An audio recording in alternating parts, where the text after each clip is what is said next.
事实是，浩瀚超越集团是孙浩瀚、孙超越兄弟俩共同创立的。不，公司是由孙浩瀚创立，弟弟孙超越是追随自己的哥哥。浩瀚超越集团的股份，自集团创立之日始，至孙浩瀚先生去世之前1周，一直是孙浩瀚先生占60%，长子孙然和其弟弟孙超越先生各占20%。为什么没有郎红女士的呢？郎红女士嫁给孙浩瀚先生也不是1年2年了。我姐之所以没有股份，是因为我姐夫曾经说过，我姐夫的就是我姐的。确实，如果没有遗嘱，你姐夫的也许可能是你姐姐的，但是现在是有遗嘱，他把自己的一切都留给了自己的亲弟弟。可如果真的上了法庭，你们这份遗嘱很有可能会被判作无效。我不明白你是从哪儿冒出来这种错得离谱的预判啊？如果你们的遗嘱真的一点问题、一点毛病都没有的话，你们又何必坐在这间屋子里，跟零继承的法定继承人在这儿谈条件呢？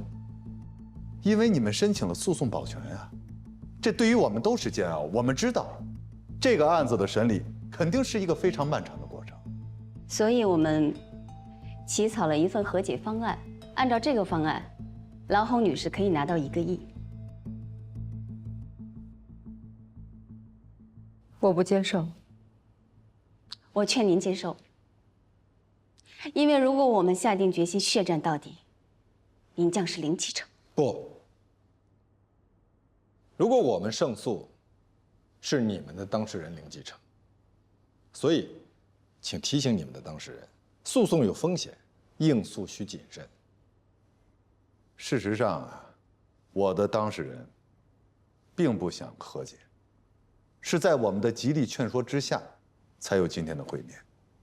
机不可失啊，1个亿不能太贪了。对啊，这1个亿呢，的确是不少了，但是因为你们的手段太卑劣，所以现在啊，1个亿不够了。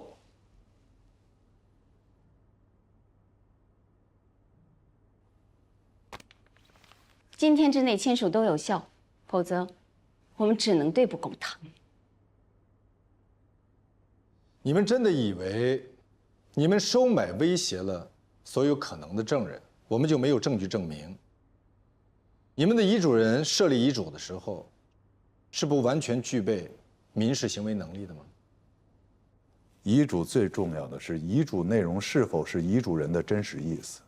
我相信法官在了解了遗嘱人的真实婚姻生活之后，会认定这就是遗嘱人的真实意思。我们有证据表明，在孙浩瀚先生生前，没有一个除夕是和兰红女士一起过的，每次过年都是和自己的儿子还有他自己的兄弟孙超越一家人一起过的。孙浩瀚在哪儿过年，和谁一起过年，跟继承没有任何关系。当然有关系了。过年对于每一个中国人来讲，它绝不等同于其他节日，这就代表了遗嘱人的真实意思呀。任何一个人也绝不接受把自己和家人辛苦打拼出来的巨额家产，留给一个不爱自己的女人吧。是的，王律师在这一点上说的非常对，但是你太不小心了。你的笔记本里有一些内容，足以证明你们这份遗嘱是无效的，而且你的邮箱里还有一封邮件，也足以可以让你丢饭碗。什么意思？你真的忘了吗？罗琦毕竟是我姐姐，我的亲姐姐，我们姐弟情深。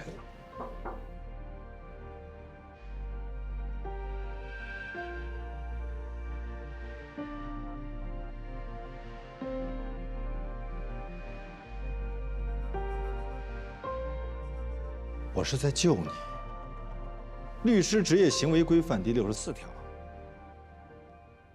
律师不得向司法机关或者仲裁机构提交明知是虚假的证据。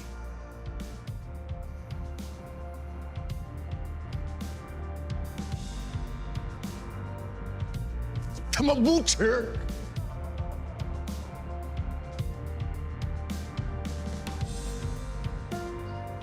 冷静，你是律师。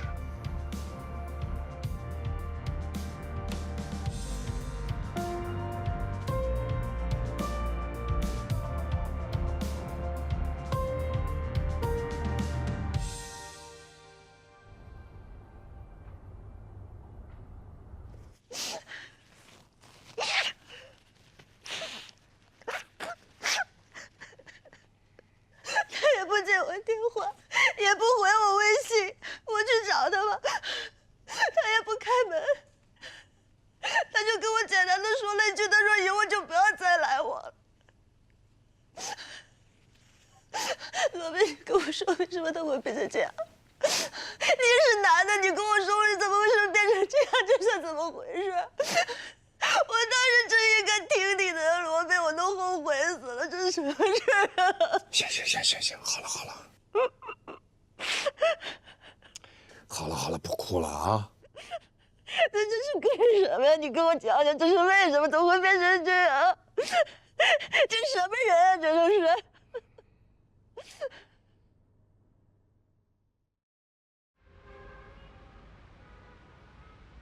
孙超越给气疯了，大骂王丽是白痴。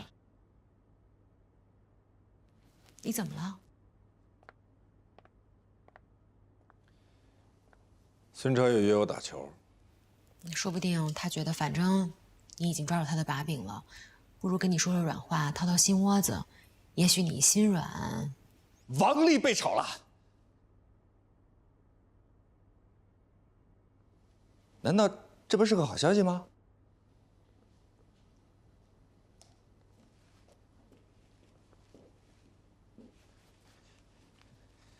律协请我去给年轻的律师讲课，我想给他们讲录音证据的取证技巧，来一起去，以漫谈的性质。对不起，我有事出去一趟。哎，我们不是说好了相互支持吗？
私自录音是否合法有效，要看来源是否合法，是否经过剪辑。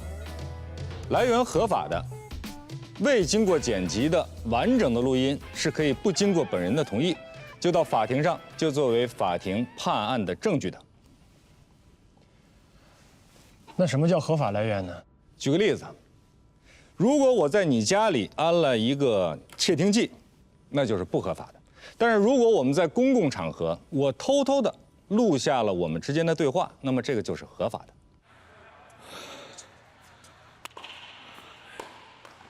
你赢了，你不甘心？的确有点不甘心。那我们再打一场。别，先歇会儿。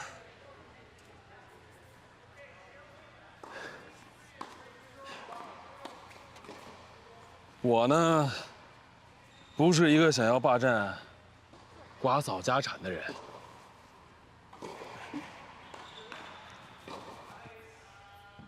而且我跟你说过，我小的时候啊，特别喜欢打网球。而且那个时候啊，我教练跟我说，我要是好好练，真可以打职业赛。私自录音最重要的事情，就是不能让取证对象发现你正在录音。所以选择录音设备，一定要选择体积小、易隐藏、音质高、待机时间长的录音设备，最好是可以进行复制的。对了，我特别喜欢跟你打球，虽说我没赢过你吧，但是你知道吗？这么多年，你是唯一一个打球能赢我的人。那可能是大家都知道你太喜欢赢了，故意让你赢的。的确有这个可能，但是我尊重能够打赢我的人。好，那我争取以后每次都赢你。私自录音，又不被对方察觉，还让对方和盘突出，除非对方是对你极其信任的，至少是对你有好感的人。你直接说你的问题。利用别人对你的信任，来套取录音，以便在法庭上作为证据来击败对方。您不觉得这种间谍、卧底，都是凭借对方的信任得到情报，从而击败对方，这有什么错误吗？律师这个职业本身就会引起内心极大的冲突。如果你太软弱，我建议你换一个行业。我们啊，真的是白手起家，我也没有结婚，公司就我们3个人，我哥、我嫂子。那个时候真是没白天没黑夜的干啊。我说的嫂子啊，是苏萍，挺好的一个人，又生孩子又工作。我还记得那时候她大着肚子，还每天在外面跑销售呢。家业就是这么整出来的。我跟我哥的股份分配是他60我20，那是因为我哥把他的1半的股份给了苏萍，后来苏萍去世了，就把他那30又搁回我哥那儿。如果你是我，我就想问问，你会不会把你哥还有王嫂的股份拱手让给一个1天都没有跟你们打拼过的女人？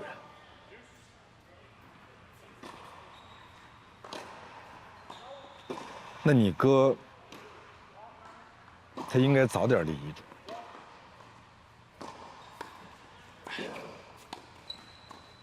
从他发病到走就半个月，他时间太快了。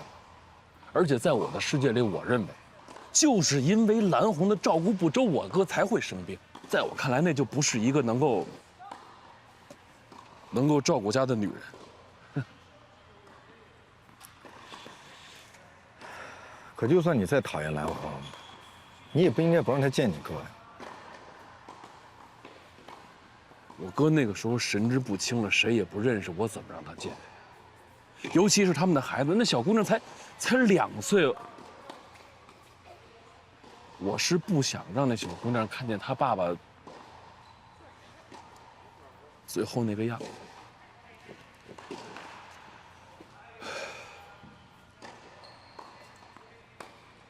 法律规定，无行为能力人或者限制行为能力人所立的遗嘱是无效的。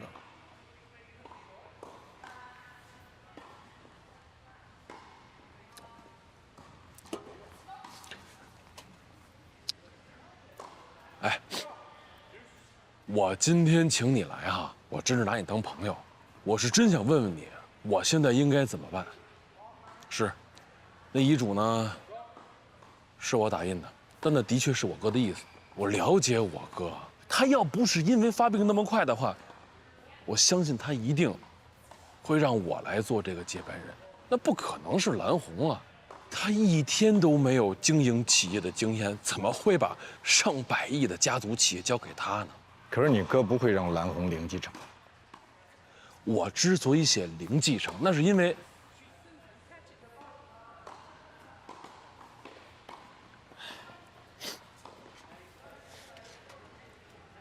为蓝红在外面的口碑，他如果真的是一个这样的人，我怎么可能把家产给他呢？他必须是零继承的。如果他能够本分，踏踏实实的，我绝对不会亏待了他。你也可以去问问这么多年，哎，我上一个嫂子跟他生的孩子，我是怎么带的？我对那孩子比对我自己的孩子还要好呢呀。我相信。可是王丽应该提醒你，他的确提醒我，他也跟我讲了，如果真的要提到司法鉴定的话，鉴定的结果如果出现了问题，我肯定是零继承。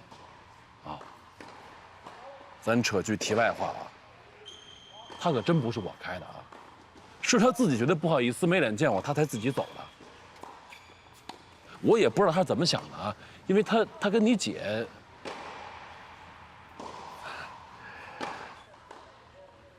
我也知道你姐呢，肯定是站在你那边。我也相信你能够理解，毕竟血浓于水嘛，亲情关系那不是什么人都能够替代的。哎，如果你能够理解你姐，我希望你可以理解我跟我哥现在的关系。毕竟这么大一个企业，我不可能把我跟我哥打下的天下拱手让给他吧。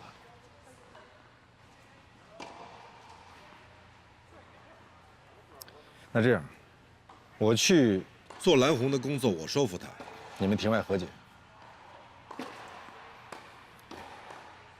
公司由你继续来经营，但遗产，你虽然蓝红的孩子，4个人每人1份，你可以接受吗？我就知道跟你能谈成，而且我发现，现在好多律师啊，都是成事不足败事有余，越谈事越多，还不如我自己谈呢。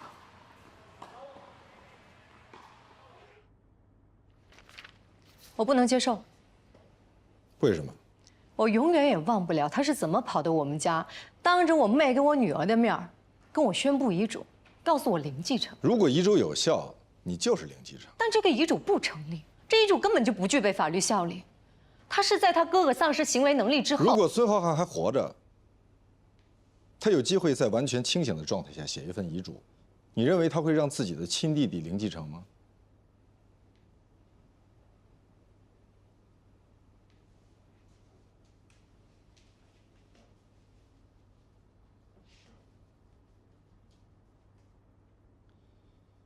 遗嘱应该体现的是遗嘱人的真实意思，而你我都清楚，孙浩瀚的真实意思，就是既不希望你零继承，也不希望孙超越零继承。如果他真的在天有灵，我相信他一定希望自己创办的公司能够基业长青，你跟你们的女儿能够安居乐业。而不是为了他的遗产打得鸡飞狗跳、反目成仇，这是他最不愿意看到的。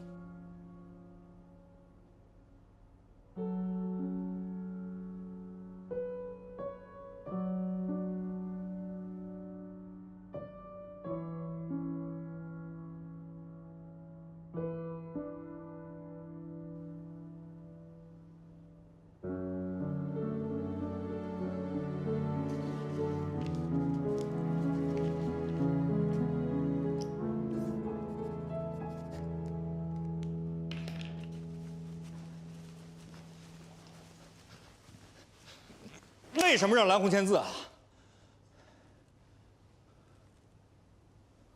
这是一个相对公平，而且可以让他们释怀的协议。不，我是蓝红的代理人，不是你。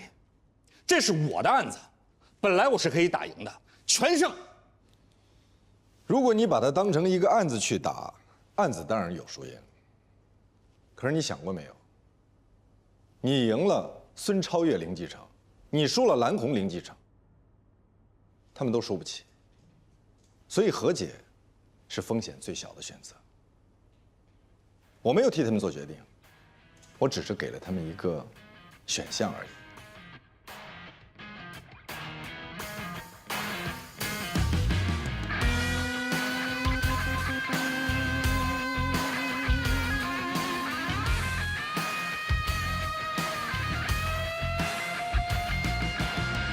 在叫做一场没有终点的梦。只能够战胜残酷，只能去圈住迷途，他要走的每一步，不犹豫，不彷徨，这夜的形状长什么模样？别去想那些失望梦想，都终将绽放，终将绽放。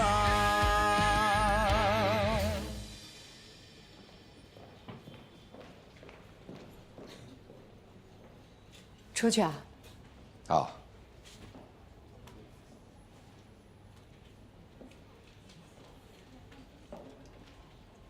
这电梯怎么这么慢呢？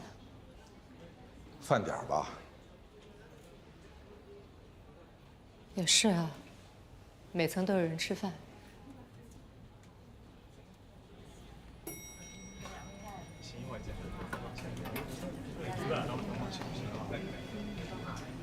上不上电梯啊？抓紧上啊，都等着呢。上。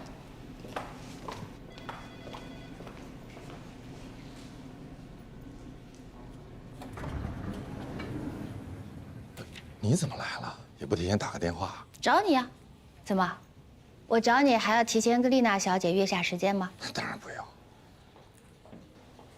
怎么了？你们要一起出去啊？没有啊，我们俩就是刚才在这儿刚巧碰上。你知道人家怎么说你们俩吗？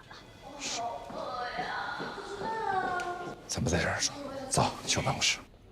你怎么从楼上下来？我找你啊。找我？找我？你上楼干什么呀？你管呢？姐，你有什么事儿的话，你一定要找我问我。我就是找你问你啊。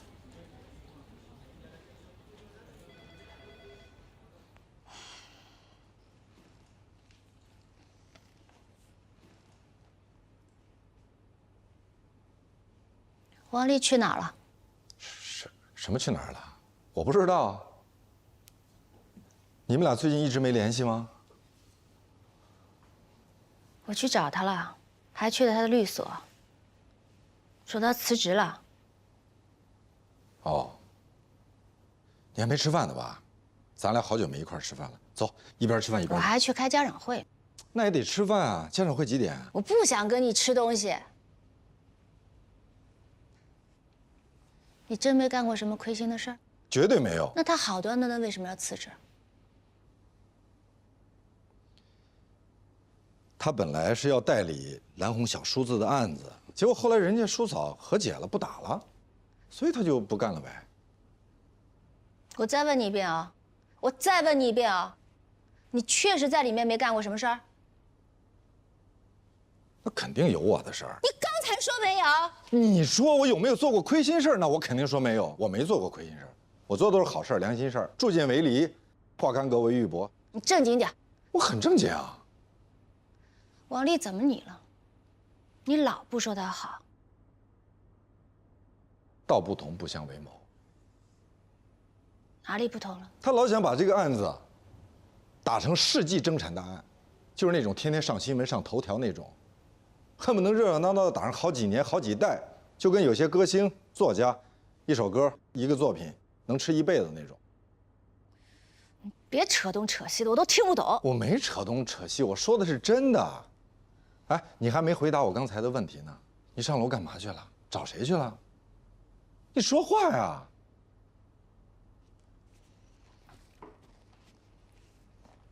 说说你的事儿吧。说我什么事儿？你知道外面的人怎么说你们俩的吗？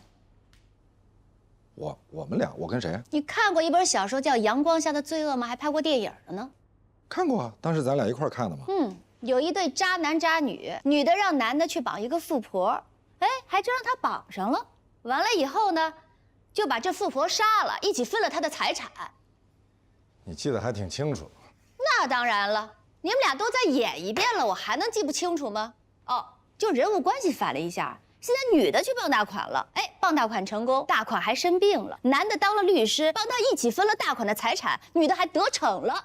姐呀，你要听这些胡说八道，那还有完吗？你就不能自爱一点？我怎么不自爱了？你自爱还跟他同出同进啊？我没跟他同出同进，你误会了。我刚才跟你说了，我们俩就是正巧在那儿碰到。哎呦，还真巧。就是巧啊！我刚才还在那儿碰到你了呢，你说巧不巧？你还没跟我说呢，你是不是就是上去找龙科了？我走了。什么你就走了？你还没跟我说呢，你去干嘛去了？喂，你到底遇到什么事儿了？行，你不想说就算了，那你能不能稍等会儿，我让司机去送你？我叫李晨专车了。姐，真的碰到什么事儿的话，你首先得告诉我，我是你弟弟，你有什么不能跟我说？我电梯来了。哎，你能？哎，等会儿，谢谢。谢谢啊。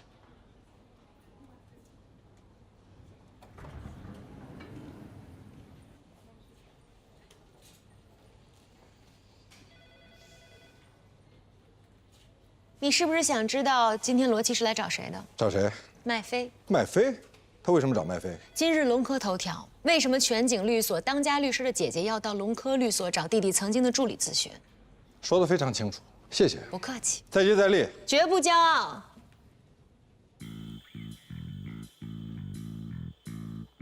罗律师您好，您是来找廖主任的吗？不，我找麦飞。哦，那个麦飞啊，麦飞他可能在茶水间呢吧？没有，最后乔治给他要过去了。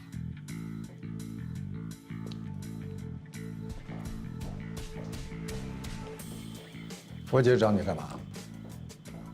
她是您姐姐，您还是去问她。我在问你，罗琦到底找你干嘛？我没收她咨询费，但我也不能把她问我的事随便告诉您啊，希望您能理解啊。哦。哎，罗律，我爷爷那事儿，我还一直想感谢您的。幸亏司法局让公证处及时撤销了公证，我们家房子算是保住了。不用谢，本来我也不是帮你。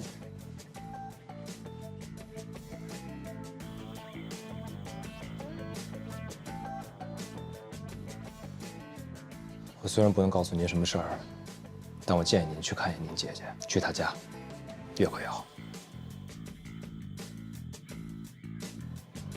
谢谢。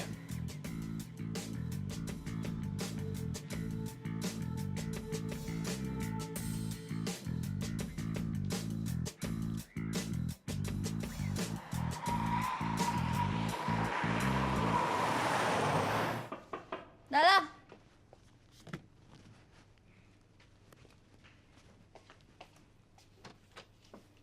嗯，你怎么来了？你在干什么呀？收拾屋子。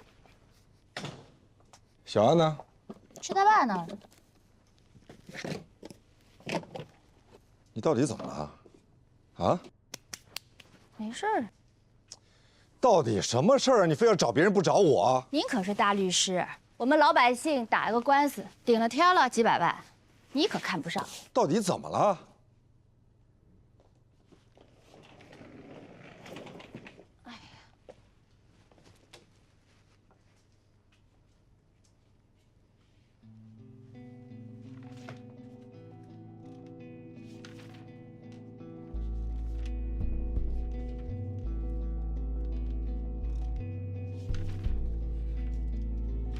律所就应该像医院、像派出所一样安排值班律师，24小时值班。对不起，可是我们真的不是医院派出所。别跟我说对不起了，给我安排一个律师，不管是谁都行。可是我求求你了，你要不安排我去投诉你们，你信吗？我您什么事儿啊？能用？哎，你还记得我吗？我记得佳音姐，是我。哎呦，你能帮帮我呀？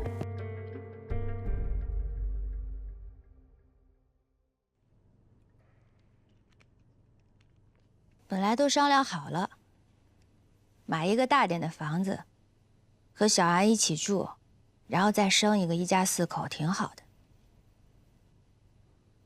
然后他那边就交了定金了，我想了，我们也得做点贡献呀，就把房子卖了吧。谁知道计划赶不上变化呀，摊上这么一个冤没头债没主的事儿。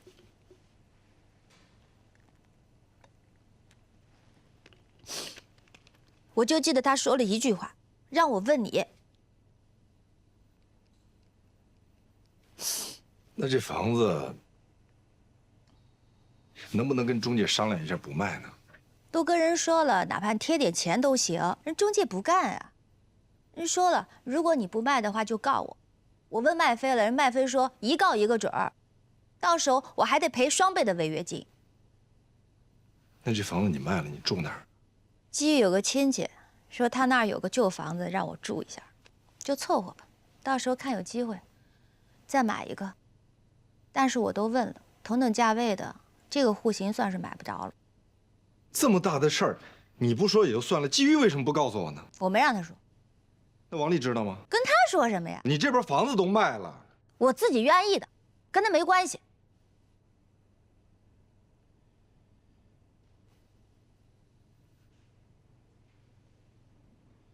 姐啊，有件事儿，其实我一直想告诉你。基于有孩子了，我知道。不是。那是什么？你又跟蓝红好啦？当然不是了，不是。那是什么呀？哎，你快点说呀！我没有心情跟你磨磨唧唧的啊。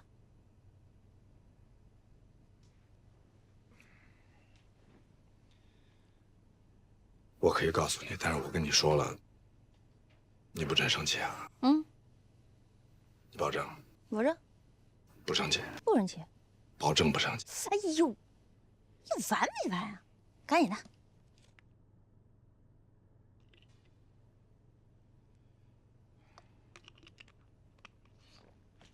是这样。人家说诈骗要有损失数额，我这没有损失就不能立诈骗。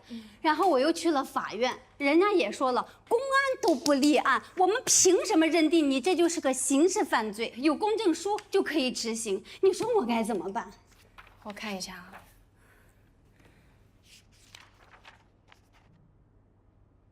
这是一份贷款协议，是以房子做抵押。都是那个小江指导着我办的。您刚刚提到小江，小江的全名叫什么？你是我亲弟弟吗？你是敌人派来的吧你？你这个王八蛋你！我说呢，怎么好好的人就走了？我怎么可能做这样的事情啊？我缺心眼儿啊！我偷看他的笔记，然后我再偷偷告诉你，我图什么呀我？我怎么可能做这样的事情？我怎么可能做这样的事情啊？是你不可能做，但是他笨啊！你想，如果是我，他要诈我，我肯定不相信。不光不相信，我还会当面给你打电话求证。你少找借口啊你！我没找借口，我从来没有隐藏过我对王丽的看法。我一直认为她不是一个可以依靠、可以信赖、可以跟你共度余生的人。她不信任你。你不要挑拨离间。我问你，如果王丽当时跟你这么说，她如果说罗琴根本就不是这样的人，你到时候怎么办？不存在这种可能。我太了解她了，我知道她什么人。你说她谨慎慎重是吧？我告诉你不，她天然缺乏对人的信任。我跟你说过，为什么她早不出现晚不出现，偏偏这时候出现，还跟你结婚一块看房子，你就从来没怀疑过吗？我不怀疑。他虽然没有通过你的测试，但并不代表他不爱我。那代表什么？那代表失望。他多失望啊！谁受得了这个呀？你当时跟蓝红在一起的时候，你们分手的时候，你有没有跟他好好的坐下来，跟他好好说清楚啊？你不是也没有吗？都失望了，在一起说好了，再说清楚有什么意思啊？那不就更失望吗？你走开！我再不想看见你，你再不要见你，你出去！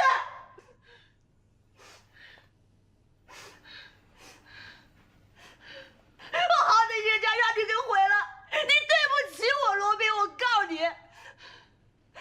今天晚上做噩梦的。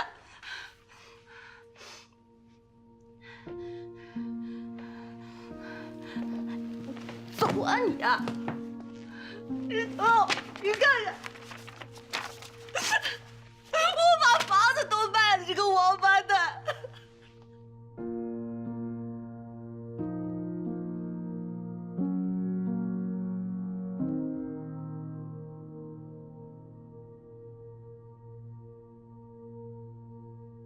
他多失的时候，你们分手的时候，你有没有跟他好好的坐下来，跟他好好说清楚啊？你不是也没有吗？都失望了，在一起说好了，再说清楚有什么意思啊？那不就更失望吗？我好歹人家让你给毁了。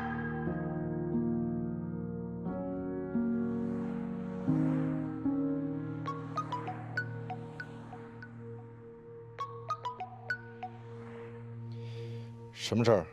喂，罗老师，您还记得林佳印吗？怎么了？他被人骗了。最关键的是，现在是已经下班了，现在是下班时间，这是第一。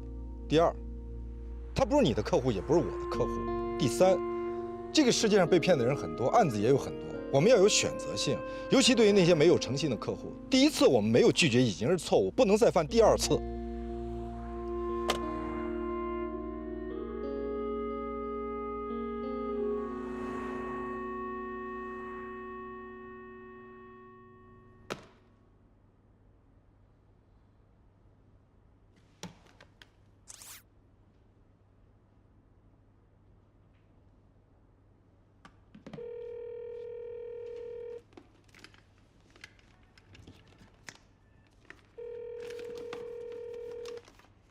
喂，你现在方便吗？我现在有点事情要跟你说一下。什么事儿？你说。是这样的，我今天下午接待了一个大姐，她的情况跟你们的情况是一样的，也是被人骗了房子，而且还负了债。最关键的是，我发现带她做公证的那个人和带爷爷做公证的是同一个人，叫江俊。那个，我这边还有点事儿，要不明天早上上班说吧，好吧？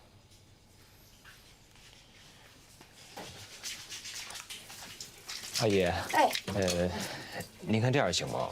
我再给您加点钱。哎呦，我不是要你加钱啊，这是我自愿的。我真的是家里有急事儿，你看一下，这是我儿子刚在携程上给我抢到的明天的高铁票，我必须得回去。我也是挺不好意思的。那好吧。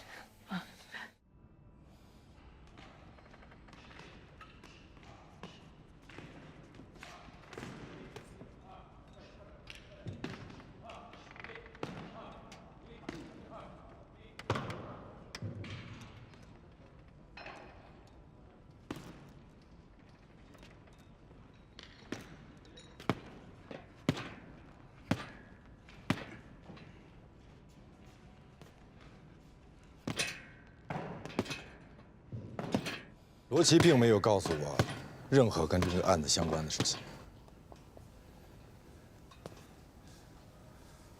他碰都没碰过你的笔记本。我宁愿相信你上次说的是真的。你们姐弟情深，上次是我诈你，那我凭什么相信你这次说的是真的呢？因为这次我说的是实话。那咱捋一下，上一次你说罗琦告诉的你，这一次你又说此事与罗琦无关，两次必有一次是假的，对吗？首先，我从来没有说过是罗琦告诉我的，我只是说是你暗示了我，最多算误导。那你为什么来跟我说这些？因为我觉得你应该知道真相。罗琦是无辜的，你不能冤枉他。请你告诉我，你凭什么说我笔记本里有东西，足以证明遗嘱无效？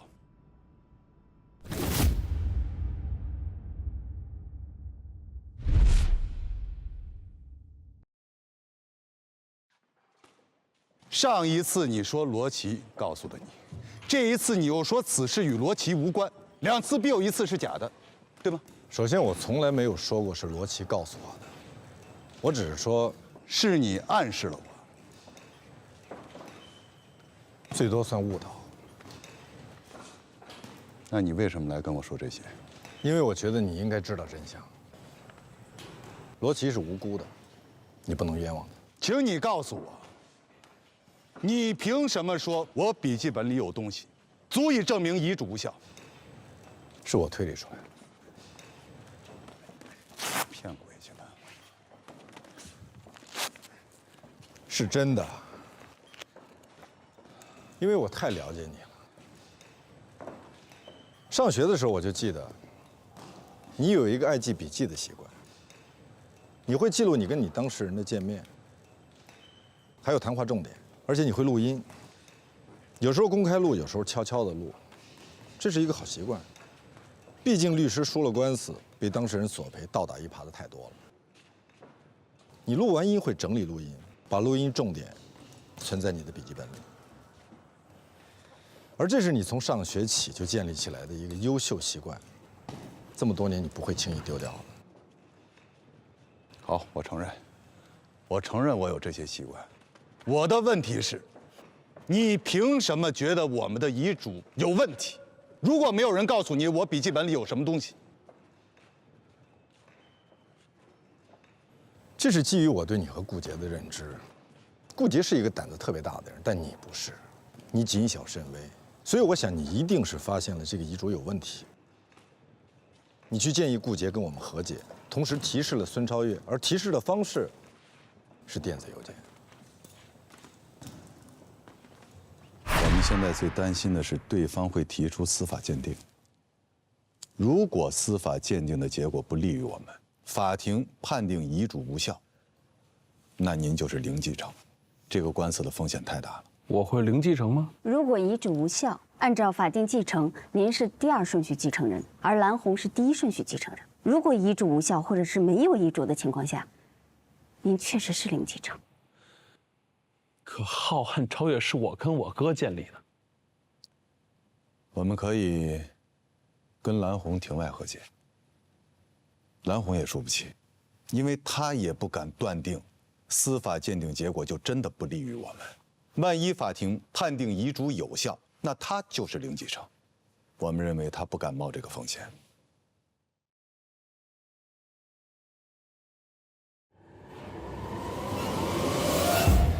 就算你料事如神，就算你的推理是对的，你都猜对了，那你今天来又把整个过程说一遍，是为什么呀？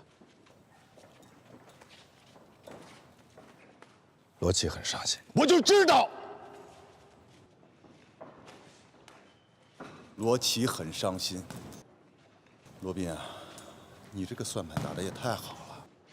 现在官司结束了，和解协议也签了，你现在跑过来说服我要接你姐的盘子，对吗？所以你才假惺惺的告诉我这一切跟你姐没有关系。你怎么能这么想呢？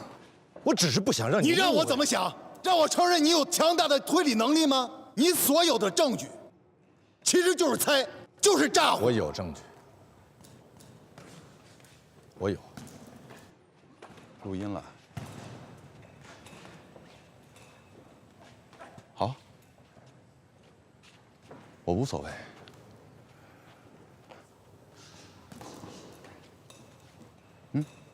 我也录了，我就是为了让你说出这一切，我才假装这么说的。现在我有证据了，证明你所有的推理都是猜的，与其说就是诈。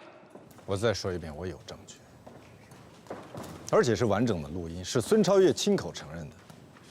所以，如果你想指望这个翻盘，完全没可能。我不信，你永远也搞不清楚该信什么，不该信什么，这就是你的问题。你缺乏判断力。凭什么呀？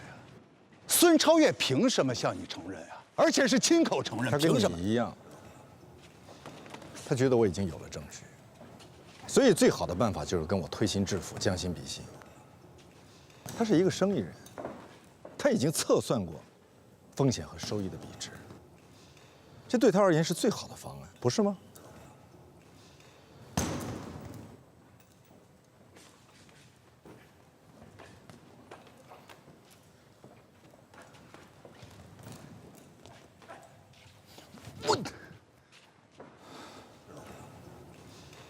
说不过就动手。想赌点什么吗？你说。我赢了，向罗琦道歉。可以。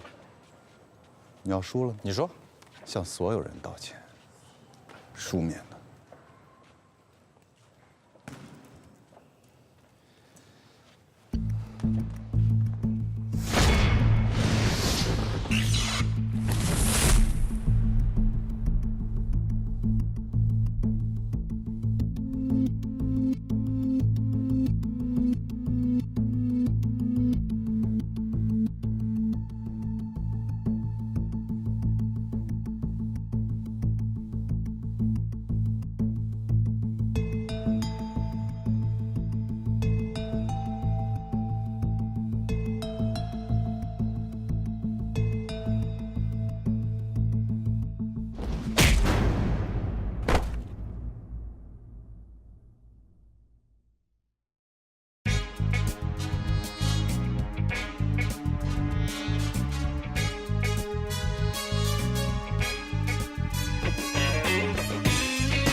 向罗琦道歉。我知道。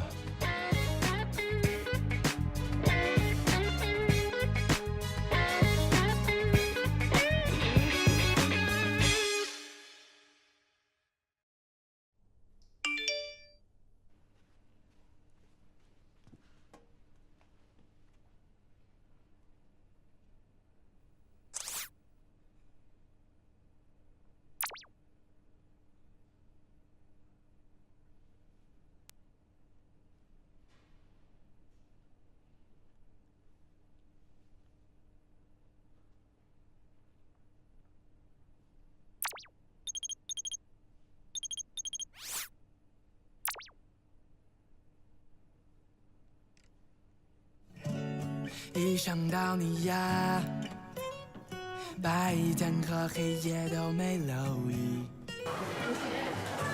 这款，这可是我们家的明星眼霜，特别适合您这种上班族，去细纹、鱼尾纹效果特别好。帮我来一个。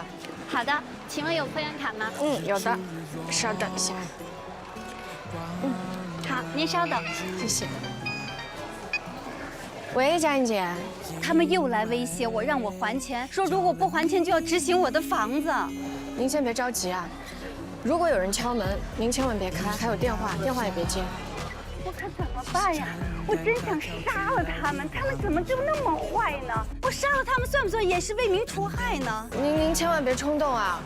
司法局已经发布了消息，司法局还有公证协会已经组成了调查核实小组。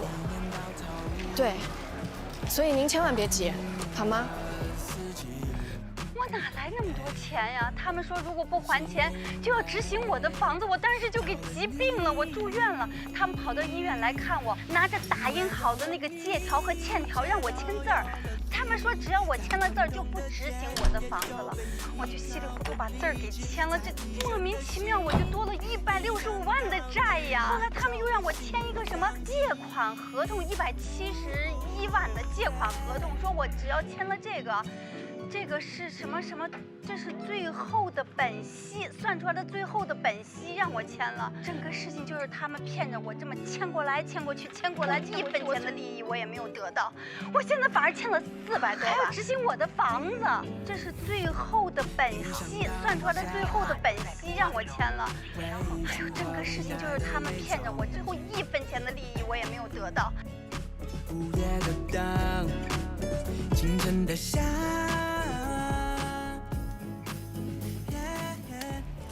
师傅你好，李晨专车为您服务。你好，你好。来，爷爷，来，爷爷上车了啊！来，来，慢点，慢点，慢点。哎，慢点。来，坐好了啊，爷爷啊。来。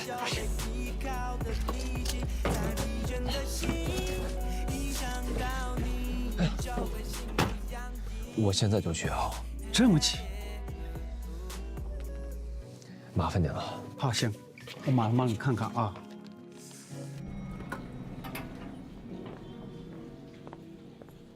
黛西来了吗？他还没来。我不明白，我为什么比我的助理来的还早？因为您的助理下班时间比您晚啊。哎，怎么了？在我还是助理的时候，我从早到晚一直在工作，就像长在办公室，长在律所。我也一直在工作，我从昨天到现在我就睡了3个小时。你是嫌我给你的工作太多了吗？不是，我是觉得需要帮助的人太多了。你是不是特别享受这种别人求你帮忙的感觉？我觉得助人为乐是美德。黛西小姐，你是我的助理，我给你发薪水，你应该协助我的工作，而不是一味的帮助别人，好吗？如果你真的很享受这种感觉，你应该去做菩萨，而我们这庙太小了，装不下你。你怎么就不问问我到底为什么迟到？你去拯救地球了吗？什么拯救地球？你到底是要继续跟我争执，还是工作？工作。快递公司丢失了客户一件裘皮大衣，法院最终只判赔45元。你看一下，上诉期限只有3天了。3天？这时间也太紧了吧？就3天。你为什么找我们？可是你为什么总是那么多理由和借口？去不去？去。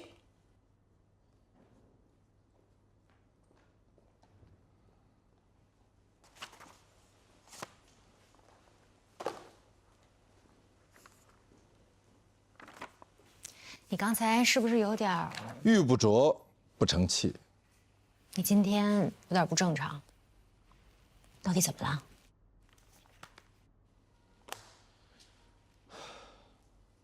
如果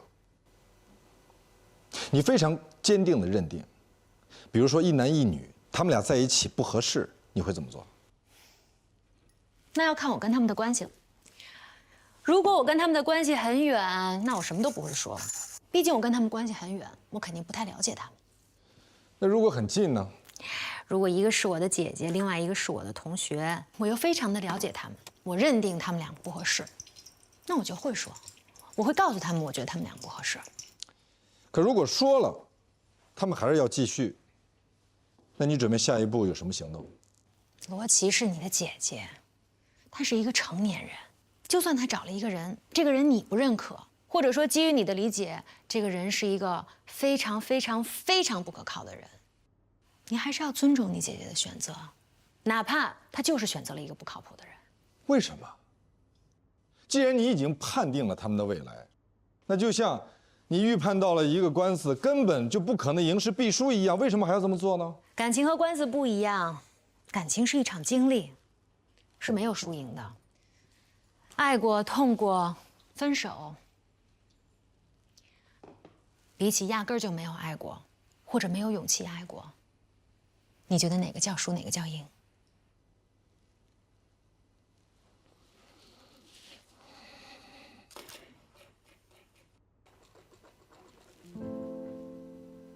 谢谢。不客气。要我去叫你的助理，告诉他你有工作找他做。谢谢。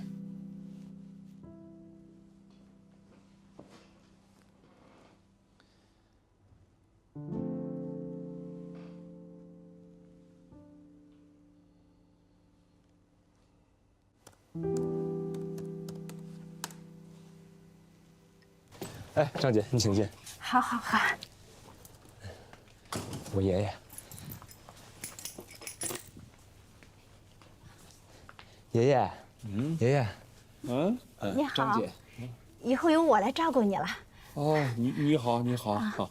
哦，你要有事儿你先忙你的吧，我这也干了不少家了，这电器什么的我也都会使。没关系，我再给您介绍一下，我们家厨房那煤气不是特别好使，那个您用的时候小心点啊。没事，我去看。你上班去吧，我没事儿啊。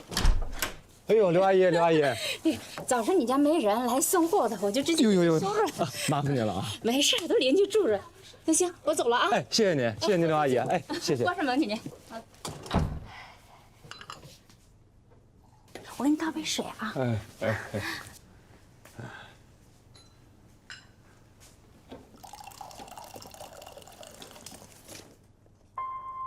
您喝水。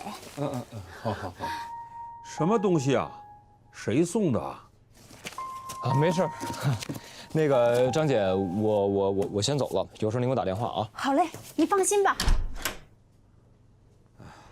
金子涵快递的裘皮大衣价值44600块，他当时还提供了购买时候的发票。法院一审判决快递公司赔偿45块，依据是邮递费是15元，而且邮递的时候未保价，所以按照所收取自费的3倍赔偿，也就是45元。你接着说。快递小哥在丢失快递之后呢，他就写了一张欠据，他承认自己丢失了裘皮大衣，但是在法院上他又开始翻供，他说他写这张欠据是因为金子涵胁迫他写的，而且他在取件的时候并没有打开包裹，所以不能确定里面到底是不是裘皮大衣。这个案子的重点不在快递小哥，他是职务行为，不管他有没有写欠据，法院都不会判他赔偿客户裘皮大衣，即便就是他丢的也不会，一审就是这么判的。所以你要找到他，了解情况，请他配合。我觉得很难，他肯定怕承认了，到时候人家让他赔。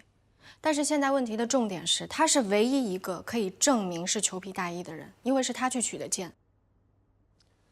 那客户是通过什么方式下的单呢？微信。金子涵下单的时候确实说了是裘皮大衣，当时快递小哥还建议他保价，然而他并没有。那就好，那你就让客户陪你去一趟快递公司。如果能和解最好，如果不能和解，就把证据想办法固定下来。不用客户陪我去，我自己去就可以了。不，一定要让客户陪你去。为什么？因为如果官司万一输了的话，客户会认为你跟快递公司串通。不会，我替他打官司呢，他还怀疑我。客户有的时候并不总是相信代理人，所以相信我，就按我说的做。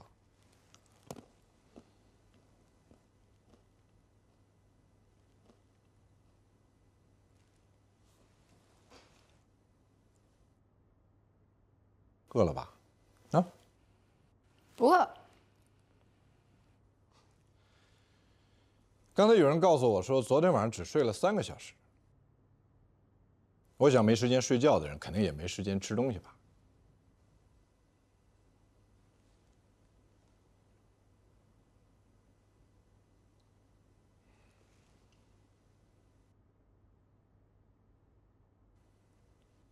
中午想吃什么？您请客吗？当然。那我想吃什么就吃什么喽。当然。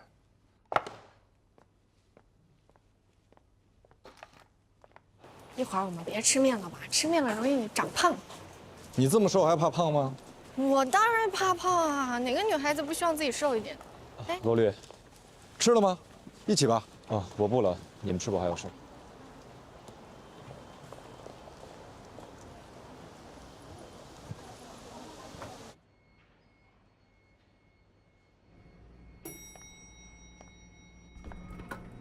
麦飞，哦，主任，对不起，我没看见您。吃饭了吗？没。一起吧。哎。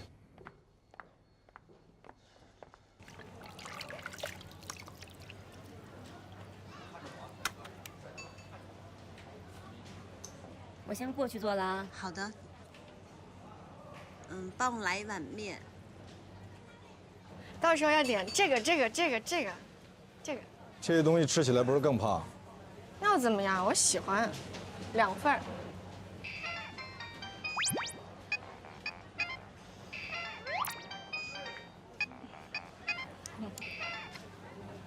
喂？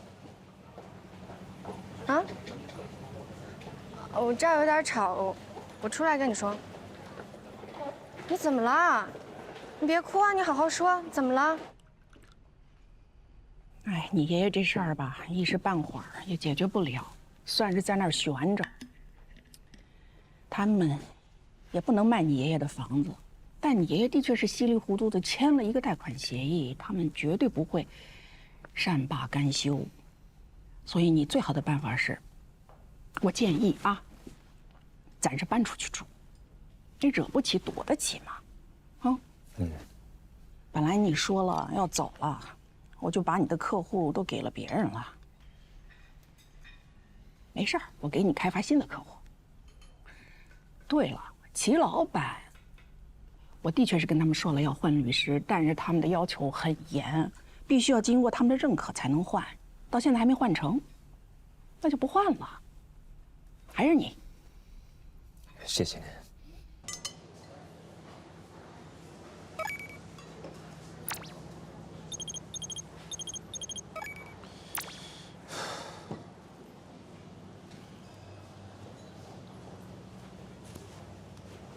对，您说的一点都没错。你慢慢打，我先回了。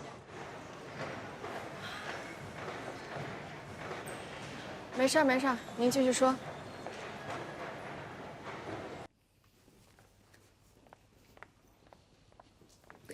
怎么就你一个人回来了？你是说我的助理吗？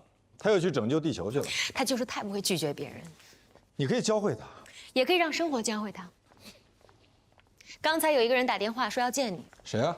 一个女的，就说想要咨询点事情。你告诉他我不提供聊天服务。我已经替你约好了，对面茶楼 V3包间。这个人是谁啊？何必？何必？何塞的姐姐。他并没有说，但是我听出他是何必，我也没有说穿他。既然他不想让我知道的话，他有事儿为什么不找何塞呢？人有的时候就是这样，有事情不想让家人知道，这也很容易理解。可是我跟他并不熟，他为什么要找我呢？可能就是因为你跟他不熟吧，越不熟越好说话，越不熟越没有负担，对吧？对面茶楼 V3。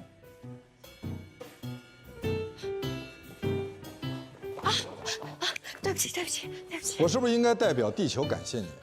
是这样的，佳音姐刚给我打电话说，中午的时候有一群人冲到他家去了，问他要钱，如果不还的话就要强制执行他的房子，那他都活不了了。你应该去自杀干预中心工作，我要不要帮你写封推荐信？罗老师，那个您抽空的时候能不能看看他的案子？他不是我的客户，也不是你的。那您的意思是，无论他是死是活，都跟您没有关系喽？你这是道德绑架！我警告你，我最恨的就是道德绑架。他一直在哭，是真的精神崩溃了。他还跟我说他想死，但是呢又觉得如果就这么死了太便宜那些骗子了，所以他就告诉我他想杀了他们。你是律师，他需要的是一名心理医生，走吗？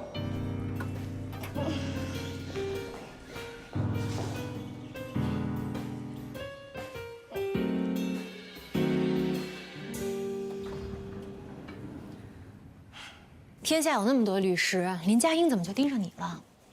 因为其他的律师都把他给拒了。那你为什么就不能跟他说你也帮不了他这个忙？我只是他会一直找你，他会不断的跟你寻死觅活。你要么做好准备，半夜接到他电话，他哭哭啼啼跟你说他要杀人或者他要自杀；要么你就早点跟他说你也帮不了他这个忙，你手头案子太多。或者你可以说利益冲突，一个律师要想拒绝一个案子，有很多办法。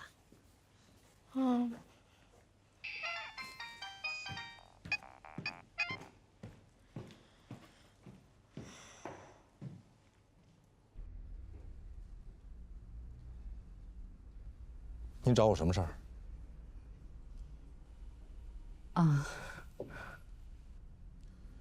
如果没想好怎么说的话，咱们能不能再约一个时间？我后面还约了其他人。那我长话短说，只是不要告诉何塞，他太容易冲动了。明白。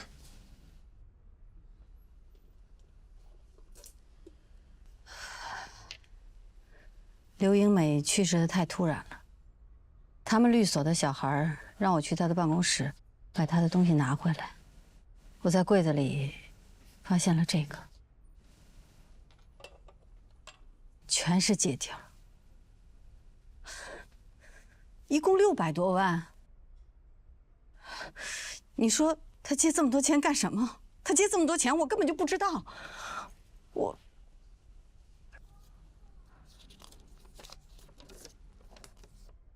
罗律师，我今天找你来就是想请你帮我调查清楚，他为什么借这么多钱，都干了什么？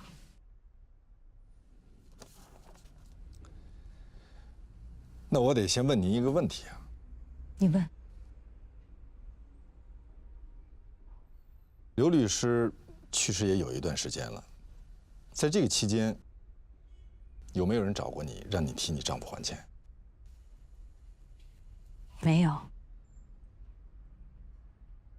那借给你丈夫钱的这些人，您都认识吗？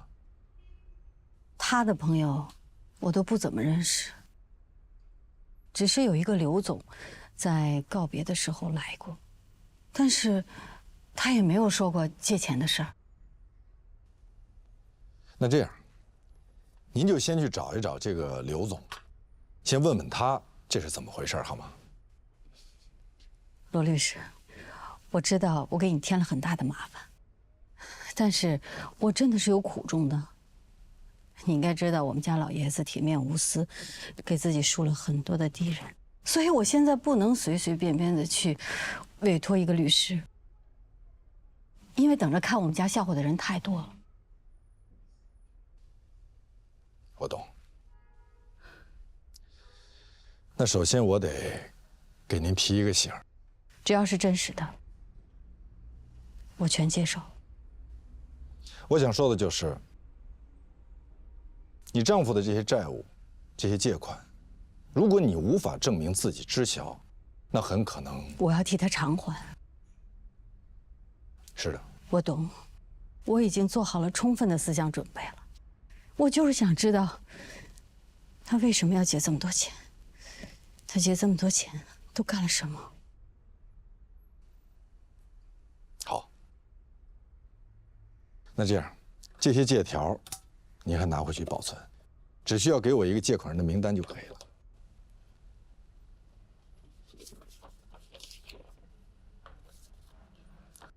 名字、电话、住址、工作单位。你很专业吗？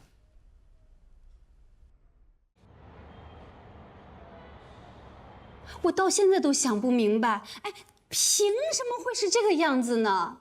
他们凭什么要强制执行我的房子呢？这个问题我刚才跟您解释过了。我是年龄大了，我跟这个社会已经脱节了。没有，没关系的，没关系，我可以再跟您解释一遍。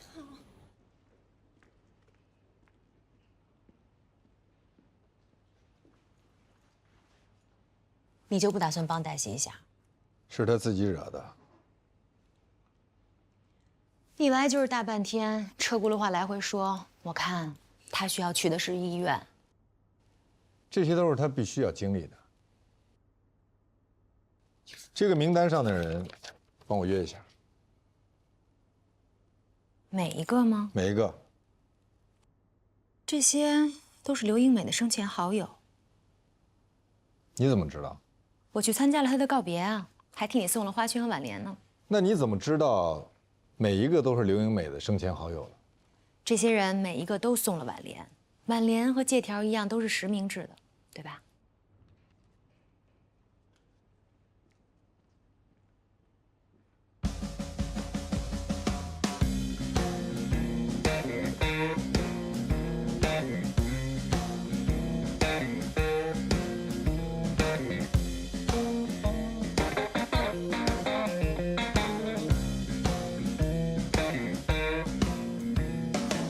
说了，我没验过货，我也不知道里面是什么东西。您就跟我说您什么时候发现包裹丢了的，行吗？我那天取完件之后，就去边上的另一家取快递，我就把这个包裹放在台阶上了。我走的时候忘拿了，回去找的时候这包裹就不见了。这法院判决书上也说了，我不承担责任，我就是一快递员。您说里面是个裘皮大衣，值好几万。你就是把我卖了，我也赔不起呀。您别紧张嘛，我就是过来跟您了解一下情况。再说了，人家告的也不是您啊，是公司啊。那公司让我赔怎么办？你赔啊？单子上有提示，凡是价值超过500元的，都建议保价。您看，这是他自己没有保价。您看啊，我们都知道这条呢只是建议性条款。快递公司不能因为这一条款就免除了因为丢失快递而产生的赔偿责任。其实我们是严重怀疑快递员和客户之间恶意串通。客户要寄个包裹，说是裘皮大衣，快递员上门取货，然后就把东西给整丢了，既没有验货，也没有保价，然后他们说多少钱，我们就得赔多少钱。您觉得这样合理吗？但是你们的单子上已经写得很清楚了。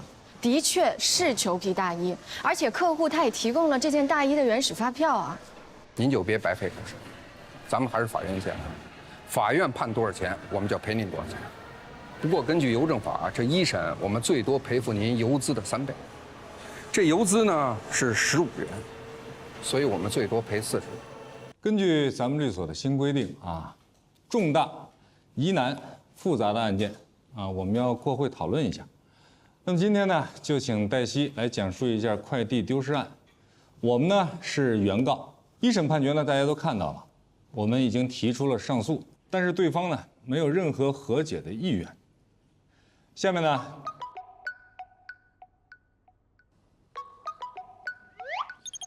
不好意思，喂，黛西来给大家讲一讲。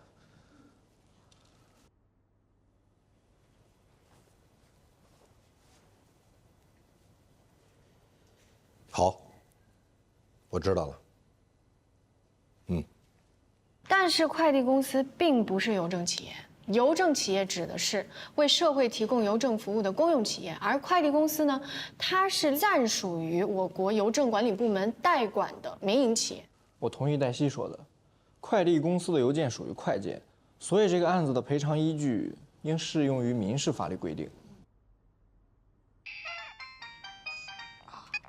不好意思，这是一个客户的电话。处理结。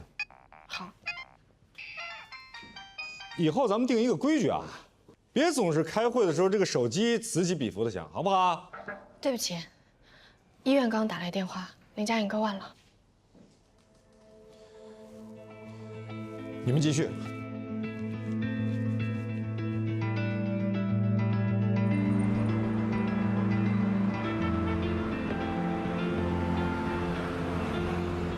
佳颖姐，您别想不开啊。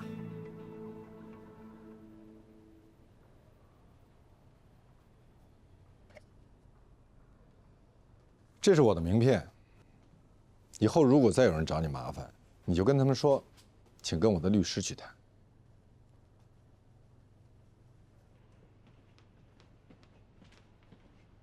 石头床家属去交一下费吧。能缓缓吗？这样我去，在哪儿交费1楼收费处，我带您过去。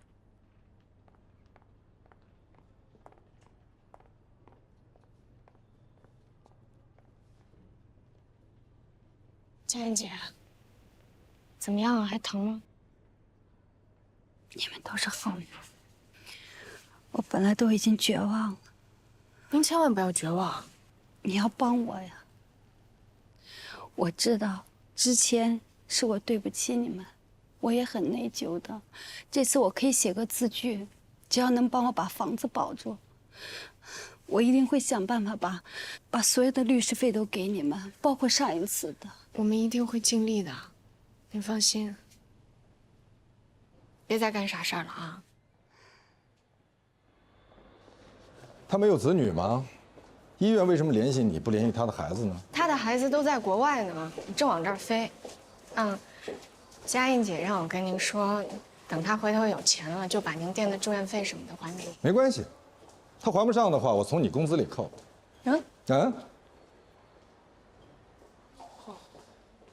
他没有其他亲人了吗？他跟前夫闹离婚的时候都闹成仇人了。不过他有一个哥哥，可是也不怎么联系了。所以这种人啊，特别容易被当成猪，还是大肥猪。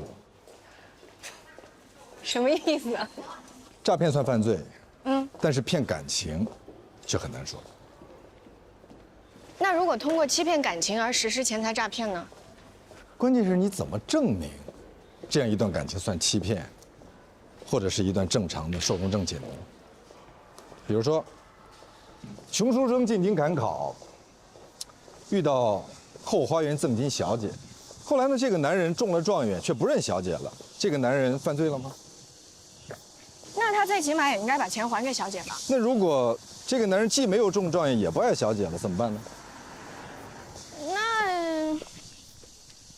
那就只能认了呗，就当做是投资失败了。所以，坏人学了法律，或者说经过专业人士的指导，就可以设计出一套完美规避犯罪的赠金剧本。只要按照剧本演，就很难定他们的罪。所以您的意思是，他们把自己装成了穷书生？各种各样、各种类型的穷书生奔赴在各种中状元的路上，然后专门邂逅那些特别缺爱的后花园小姐。把缺爱的后花园小姐当作猪，把建立感情关系叫养猪，有专门的养猪指南，还有专业的猪饲料。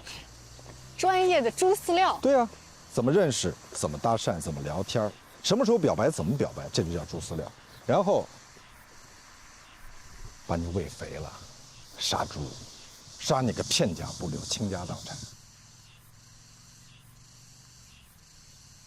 对。我就觉得佳颖姐她遇到这事儿吧，特别的套路。你说，她怎么就莫名其妙遇到一个阿星？怎么就莫名其妙在阿星的鼓舞之下就签了一个什么担保协议？行了，我知道你想说什么。先让你那个佳颖姐把委托代理合同签了，具体的细节以后再告诉我吧。那个代理费呢？走法律援助吧。谢谢您。是我谢谢您。是您给我积福了，给我积德了。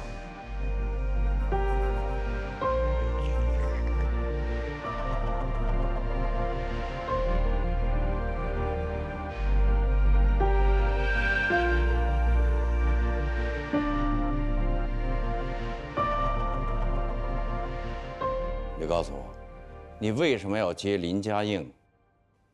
让法律的羽翼温暖每一颗渴望正义的心。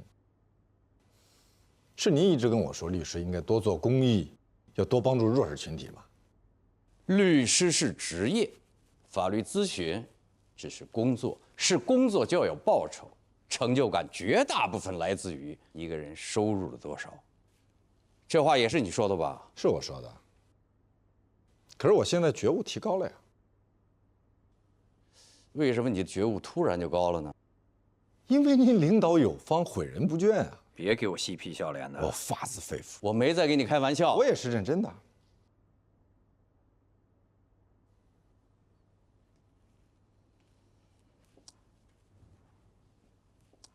你知道吧？现在有些黑恶势力也有律师。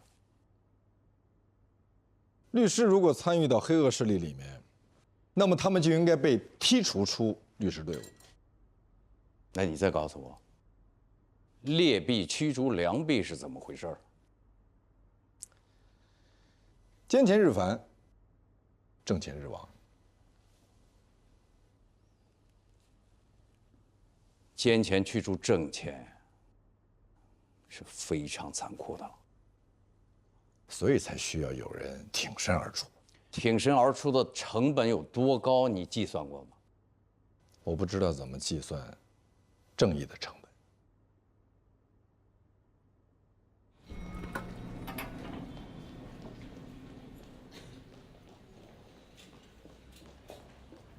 罗宾在办公室，你快去吧。啊，好，我刚刚是去见客户。不用跟我解释，我又不是你老板。好嘞。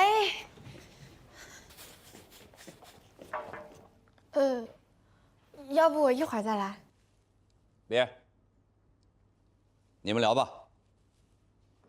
我还是那句话，我保留我的意见，暂不上会。谢谢。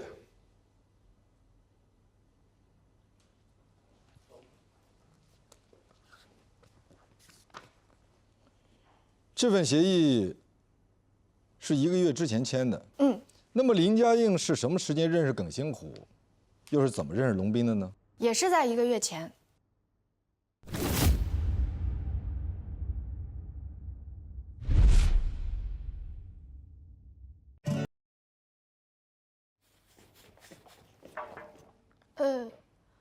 要不我一会儿再来。别，你们聊吧。我还是那句话，我保留我的意见，暂不上会。谢谢。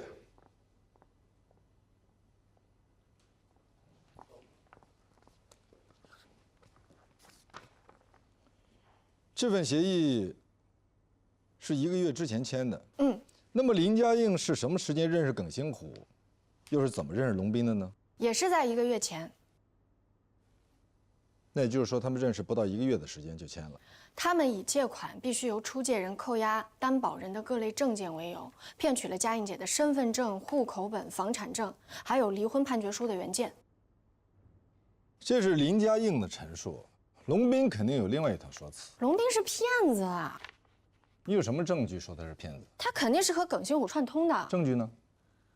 因为带他们做公证的人名字叫做江俊。江俊是骗子的意思吗？带麦飞爷爷做公证的人名字也叫江俊，所以我怀疑他们是个团伙。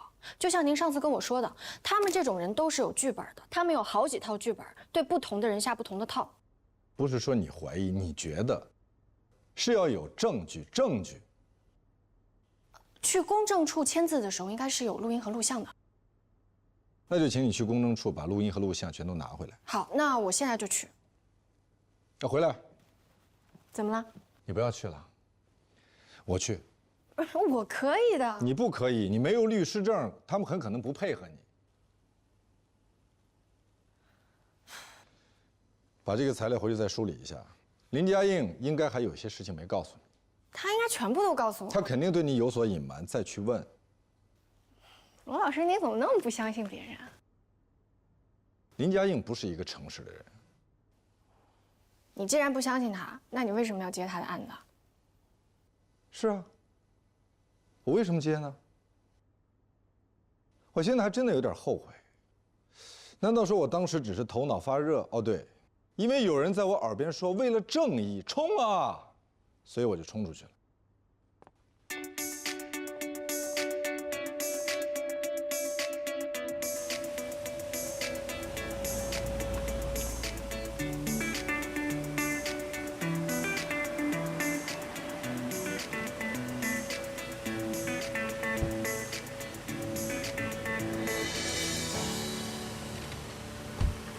德斌，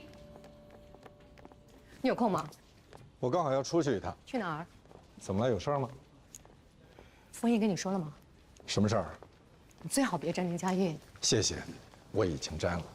你可以找个理由拒绝。我找不到理由。比如说你病了。我没病，我不能咒我自己。罗律师，我刚好要出去一趟。我不是来找您的。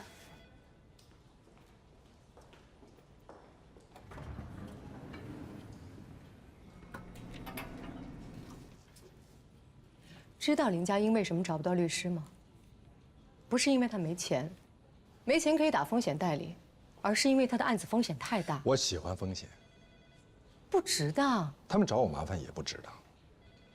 小偷团伙作案的时候，如果有人提醒失主，他们会把那个人往死里打，而且是当众。你知道为什么吗？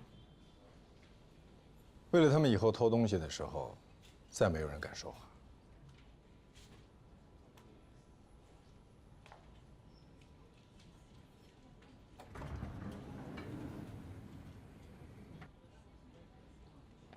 我刚才碰见罗宾了。那你有没有跟他说你是过来找我的呀？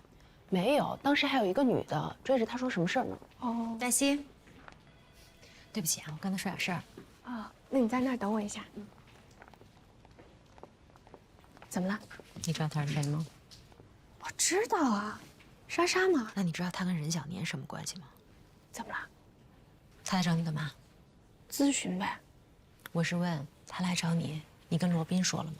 还没有，他叫我先别跟别人说。他叫你别跟别人说，他大摇大摆来咱们律所找你。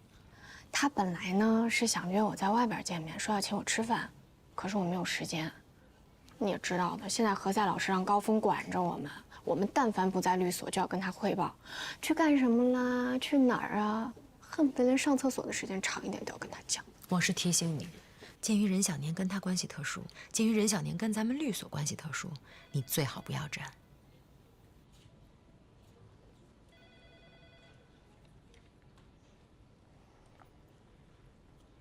明白了。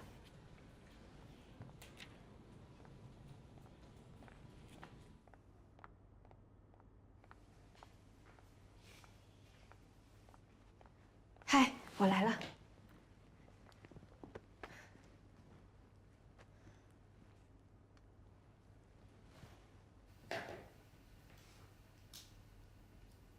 他是不是不让你管我的事儿啊？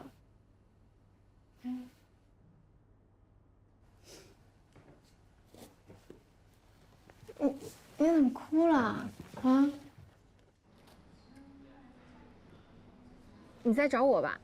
我那时候可瘦了。哎，哪个是黛西啊？黛西？没有黛西。她不是你同学吗？她是你同事呢，她所有事你都知道吗？啊，不是，我的意思是，她怎么没出现在你们毕业合照上？啊，那可能是感冒了，或者拉肚子，也有可能压根就没毕业，都有可能。你拍它干嘛？我那个拍下来回去问问她为什么不在啊？我劝你慎重。为什么？我听说她在你们律所挺特殊的。你知道王丽她是怎么得罪我们所主任的吗？不是听说是你们主任嫉贤妒能吗？不是，我们主任有一助理，给的薪水挺高的，大家都不服气。主任说他牛津毕业的值这个价，然后王丽就去查了一下，结果发现不是，主任面子上就过不去啊，所以王丽之后在我们所就没有什么好果子吃。哎呦，我得上去了啊，何塞找我。你是律师，你告诉我该怎么办？这个分手它是属于私事儿，不归律师管。如果你们有什么共同财产需要分割什么的，那还归律师管一管。我就是有啊。您什么时候要？越快越好，越快越好。不要写成流水账啊！不要写成流水账。要找到跟你核心观点对应的事实，或是能印证你核心观点的事实，着重陈述，加深印象，明确诉讼目的。好的，着重陈述，加深印象，明确诉讼目的。你不要简单的重复我的话，好不好？不简单的重复您说的话。诉讼律师的最高境界就是律师的代理意见成了法院的判决意见。我没有重复您说的话，但是你说了我要说的话。律师的代理意见做了法院的判决意见，这就是诉讼律师的最高境界。何老师，我努力，争取达到最高境界。越快越好啊！但是千万别写成流水账，着重陈述，加深印象，明确诉讼目的，逻辑清晰，表述重要事实和你所持观点的关系。诉讼律师的最高境界，那就是自己的代理意见做了法院判决的意见。对了，律师的代理意见做了法院的判决意见，这就是诉讼律师最高的境界。哎，你现在很不错嘛，啊，说出了我想说的话。是你说了何塞老师想说的话吧？我觉得何塞老师说的对啊。哎，咱们律师在法庭上引用的法文，那不都是别人写好的、说过的吗？哎，你最近跟孟小雨走得挺近啊。你可别误会啊，是他想跳到咱们所，我们俩别的一点关系都没有。这我倒没误会啊。顾杰之前不是也挖过我吗？可是后来我没去他那，就是因为觉得跟孟小雨在一块工作，多多少少会有那么一点尴尬。我说，你俩不会真谈过恋爱吧？没有，真没有。那你尴尬什么？他到处跟别人说我跟他谈过，其实我们俩就是一块上了一个考研培训班，最多就是在一块吃过几顿饭，别的就真的什么都没了。你这个事儿吧，我最多也就只能给你提提意见，因为我只是罗宾的助理，我不能够自己单独接案子的。其实我在找你之前，我已经找过他了，可他立马就拒绝我了，肯定是怕得罪任小年。不可能，罗宾他绝对不是这种人。如果他拒绝你，一定有他拒绝的道理。是这样的，任小年呢，他之前是我们律所的客户，虽然他后面换了律所，已经不是我们的客户了，但是严格意义上讲，如果你要跟任小年打官司，我们是不能够接受你的委托的。那为什么呀？因为利益冲突。可任小年都不是你们的客户了，这有什么利益冲突啊？按照律师职业利益冲突审查制度，在担任常年或者专项法律顾问期间，或者合同终止1年之内，在诉讼或者仲裁案件为法律顾问的单位或者个人的对立方接受。我一句都没听懂，你说慢一点，我真的听不懂。我说简单一点好吗？就是我们曾经是任小年的法律顾问，现在虽然他换了律所，但是在1年之内，我们是不能够接受他对立方的委托的。如果说你要和任小年打官司，那么你就是任小年的对立方。可是现在马上满1年了，马上满1年，他也没满1年呀，对吗？差1天都不行。要不这样吧，你要是太为难的话，你介绍你的同学或者朋友给我也行，只要是你信得过的，我求求你了。黛西，我求求你了。不好意思，我先接个电话啊。喂，佳颖姐。黛西呀，我接到法院寄给我的起诉书了，他们告了我，他们真的告了我，你说我可怎么办呢？您别着急，我现在马上过来找您一趟，您等我啊。好，拜拜。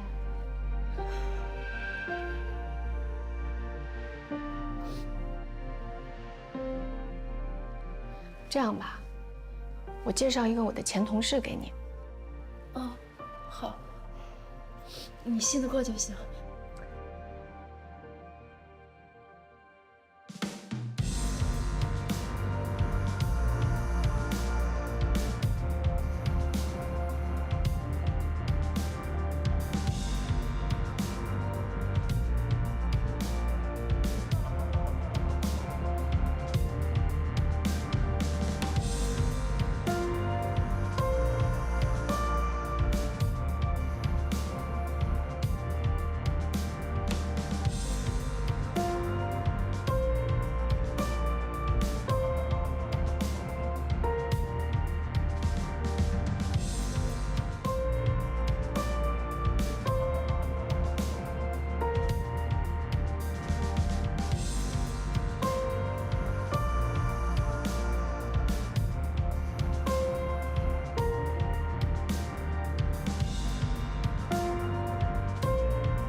罗老师，干什么慌慌张张的？这个，林佳印跟我说，当时耿新虎追他追得非常紧，他们本来打算合开一家公司的，这个协议是耿新虎主动提出来的。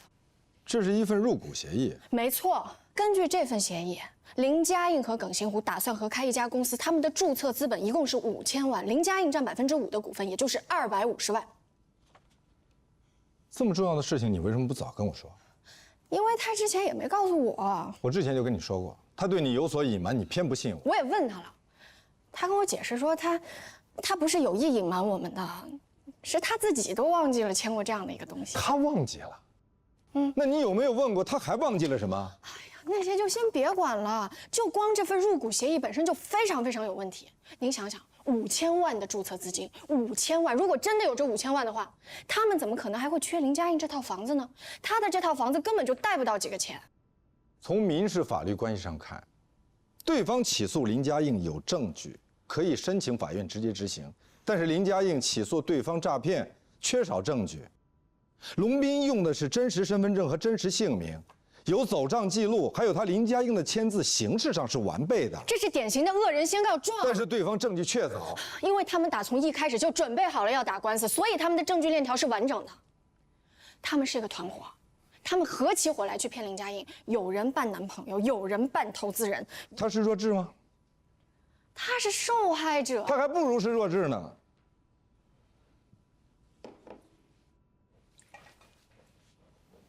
哦，你在干什么？我这肩膀抽筋了，有点疼。你不要以为我不知道你在干什么。嗯？你瞪我干什么？你以为你眼睛很大吗？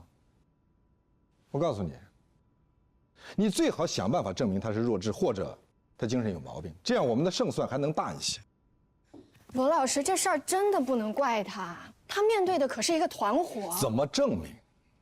啊，将军，您找到将军了没有呀？我不用你教我怎么找人，你现在闭上嘴听我说，马上现在再去找林佳印，告诉他，让他回忆起每一个细节，还有电话、微信记录，每一条全部都想起来，包括耿星虎的、龙斌的和这个案子完全相关的每一个事情都要想起来，要相信你，不要难为情，每一条都要给你听，你也要听下去，好吗？他说这是他的隐私，怎么办？那就告诉他。我的原则是我从来不接我不相信的案子，我也不接不相信我的客户。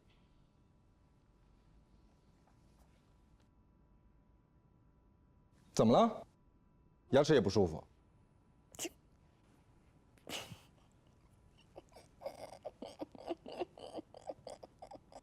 好笑吗？还有，记住，以后不要在我背后搞小动作。我背后有眼。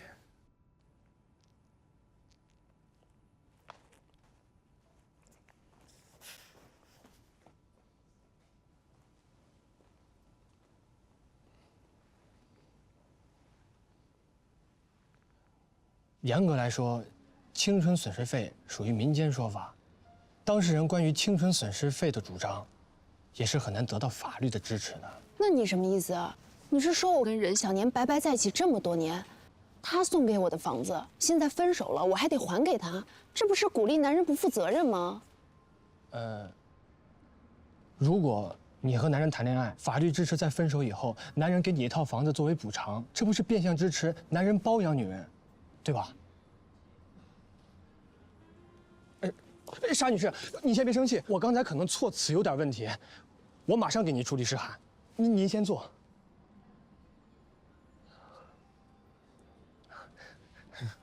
我刚才呢是在给你沙盘推演一下，那这样，就按照你说的，房子是他给予你的赠与。你不是说没有法律依据吗？有，那我们先不提青春损失费，房子是他给予你的赠与，赠与呢是不能随便撤销的。早这样说不就行了？那您看，咱们那个代理协议，你先写出来给我看看，我如果觉得行，咱们就签。好嘞。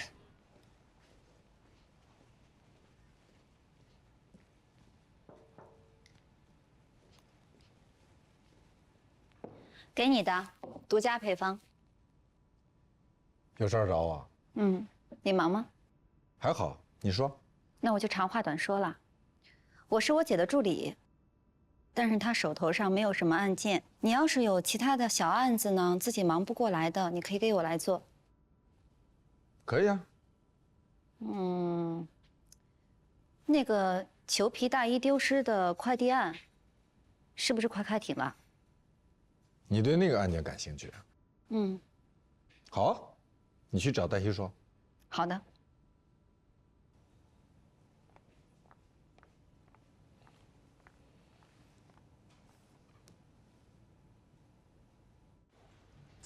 佳颖姐，您现在有空吗？我想过来找您一趟，有些情况需要了解一下。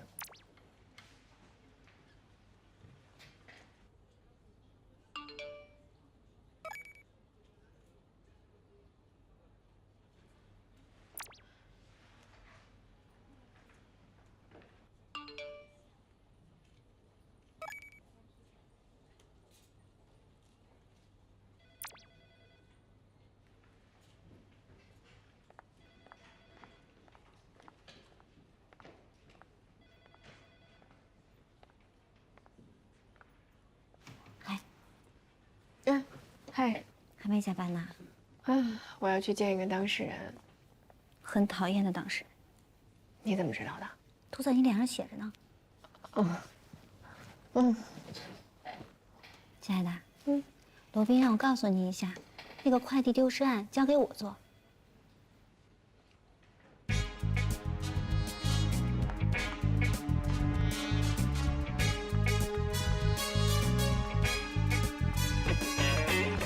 罗老师，我觉得您这样做特别的不对。你怎么可以把我前期已经几乎快做完的案子，你就这么移交给兰兰了？是，我是你的助理，这一点错都没有。但你不能不尊重我的劳动成果吧？你这样子的话说的轻一点，你这是没有顾及我的感受；你说的重一点，你就是根本就不尊重我的劳动成果。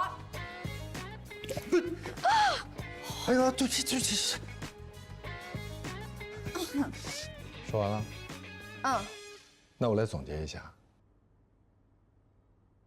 你冲进我的办公室，先是质问我为什么把这个快递丢失案交给兰兰，然后强调这个案子是你的，我没有经过你的同意给了兰兰，就是对你的不尊重，对吧？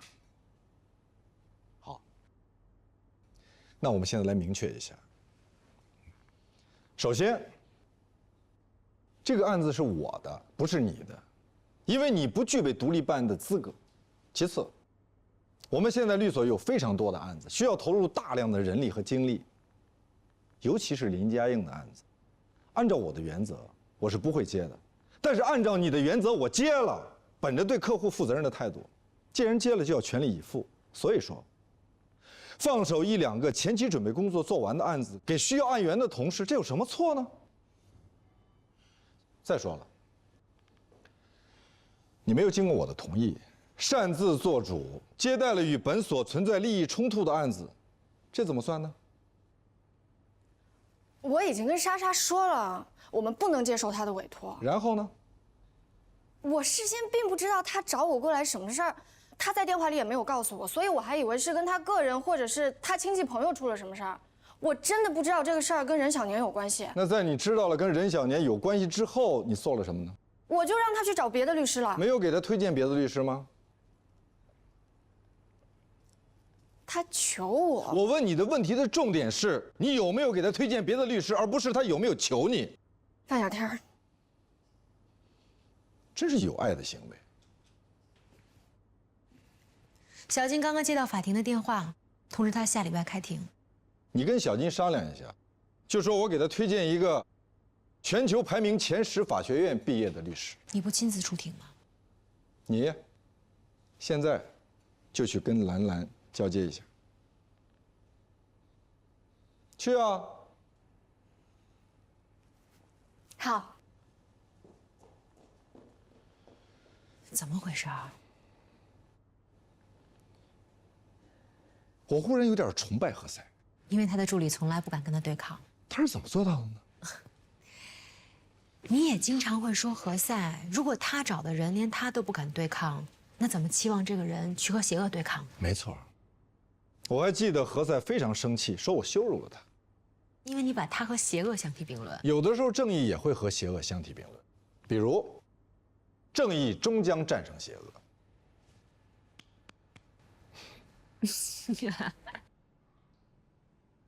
你晚上有空吗？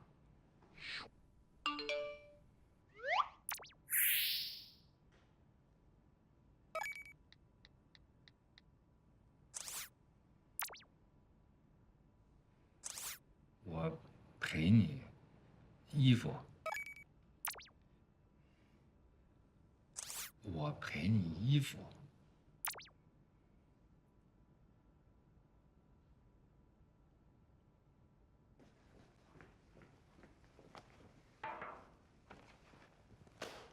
全都在这儿了，下周开庭，具体的你问丽娜吧。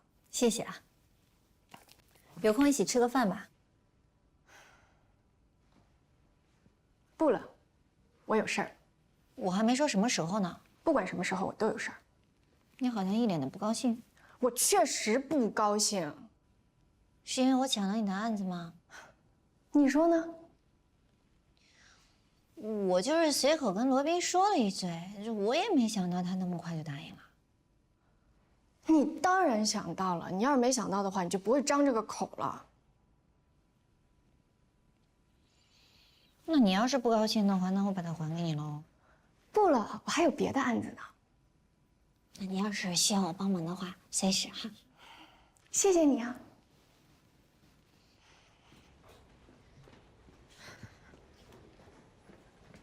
哎，黛西。哦，冯赛老师。你是从兰兰办公室来的吗？对。他干嘛呢？助人为乐。助人为乐。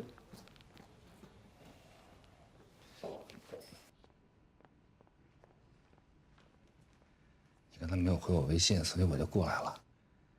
哦，我没顾上。忙什么呢？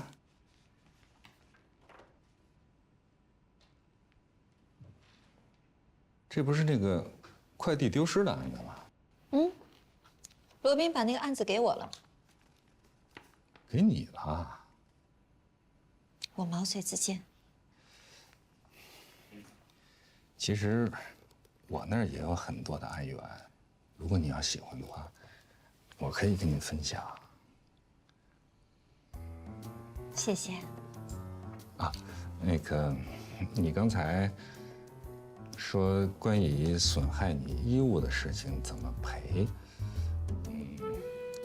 根据《中华人民共和国侵权责任法》及司法解释，损害他人的财产，财产损失按照损失发生时的市场价格为计算标准。被损坏的财产完全损毁、灭失的，按照该财产当时市场上对应的价格标准按全价计算。如被完全损毁、灭失财产已经使用了一段时间以上的，按照折价后的价格进行计算。如财产部分毁损，应当按照由于毁损使该物价值损失的相应市场价格标准计算。那你看，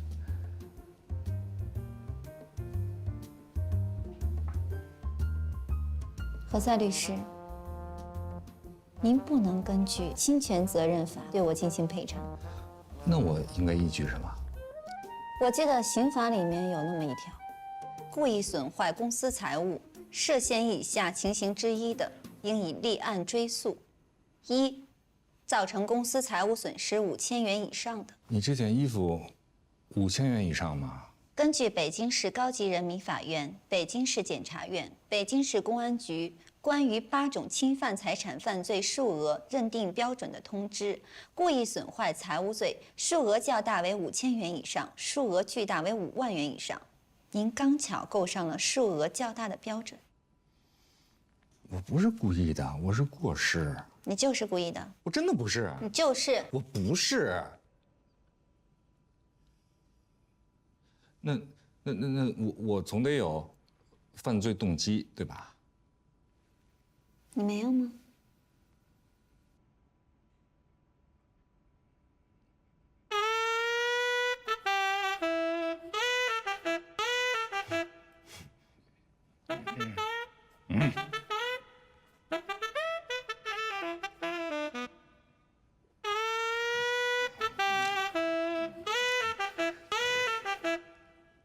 哎，你说怎么会这么巧啊？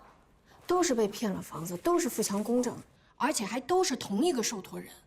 你找我来就为这事儿啊？啊，不然你以为呢？我以为咱俩有哪个案子碰上了。这不就是碰上了吗？我记得你爷爷刚出生那会儿，你的第一个反应是，这是一团火。我现在也是这么认为的，所以我现在时常感到万幸。我们家那事儿幸亏我发现的早，我爷爷的房子算是保住了，可后面发生好多事儿都没来得及跟你说。担保公司派人去我们家骚扰，来了一群流氓。你只要报警的话，他们就说是经济纠纷，是要账的，你能说什么呀？他们已经把法律都给琢磨透了，人家也是有组织、有管理的。他们觉得把你骗得倾家荡产，那是你应该交的智商税，都这么想。现在林家已经被他们逼到活不下去了。股民炒股血本无归，也被逼得活不下去了。那你能告荐股人吗？对吧？这根本就不是一回事儿，他们这是犯罪。如果不把他们绳之于法的话，他们会骗更多人的。我真的帮不了你。爷爷不是和将军认识吗？哎，我爷爷是我亲人，林家硬是你的客户，你的当事人。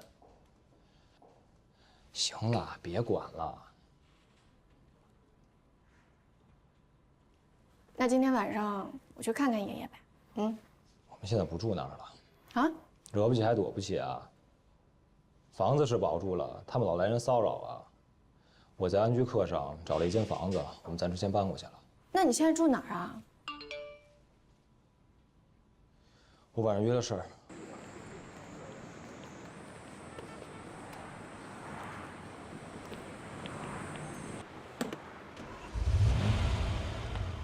久等了。好吧。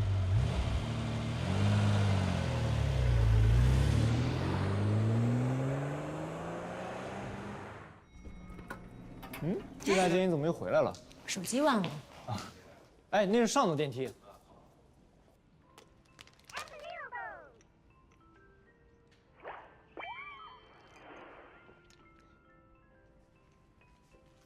你不下班，躲在这儿吃什么呢？我在等林家印呢，他突然放我鸽子，让我等他。喝吗？我刚才喝仨了，没事。想让我跟你说实话吗？我知道你要跟我说什么。你想说林家印他为了让我接他的案子，所以呢故意对我有所隐瞒，他怕他都跟我说了，我就没有那么同情他，我也就不会接他的案子了，是不是？哼，有的当事人很奇怪，他们不相信自己的律师。林家印呢，他之前被别人骗过，这样的当事人你更要小心。最坏的结果也就是大不了输呗。这不是最坏的结果，这案子如果你输了，他们可能会纠缠你，让你赔房子。让我赔房子？凭什么呀？他们的逻辑是，官司如果打赢了，他们的房子就能保住。现在如果因为你输了这个案子，房子没了就得你赔。哈。哎呀，丽娜姐，你把我说的都开始怀疑人生了。我就是跟你提个醒。我知道，谢谢。你跟麦飞真分了？当然是真的了，我骗你这个干什么？我刚才在楼下看他上了一辆豪车，就刚才。应该是客户的车吧？廖主任最近给了他一个特别土豪的客户。挺好。什么挺好？你们这样现在挺好的。不错。拜拜，我走了。拜拜，接着吃吧。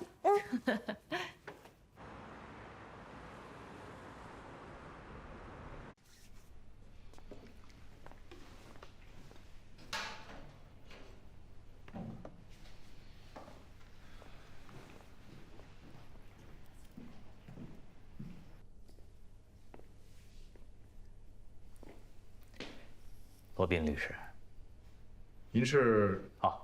我叫李德彪，之前也是干律师的。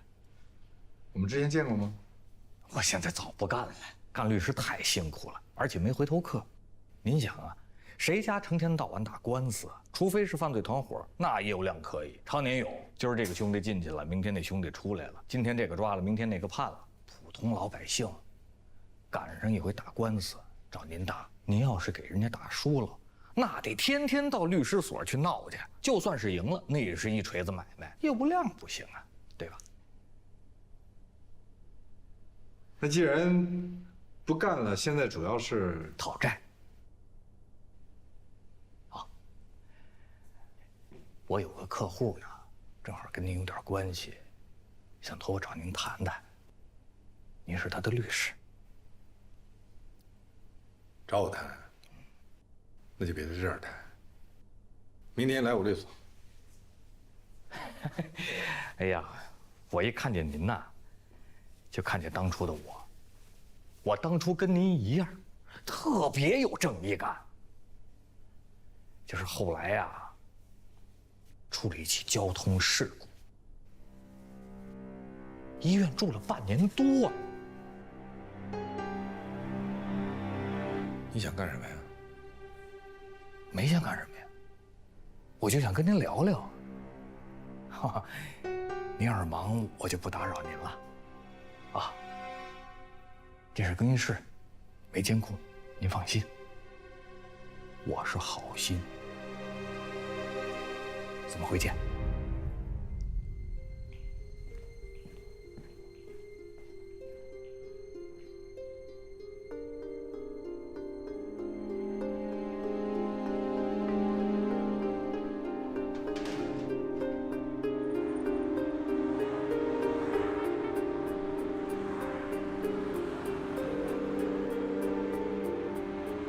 对不起，您拨打的用户暂时无人接听，请稍后再拨。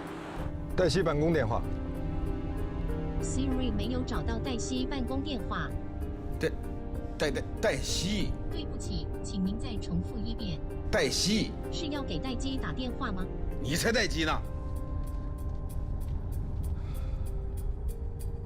出了一起交通事故，医院住了半年多了。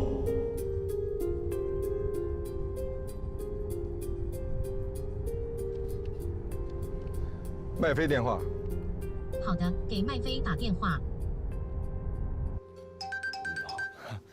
我接个电话。喂，罗丽。麦飞你好，不好意思啊，我有点急事儿要找黛西，你知道她在哪儿吗？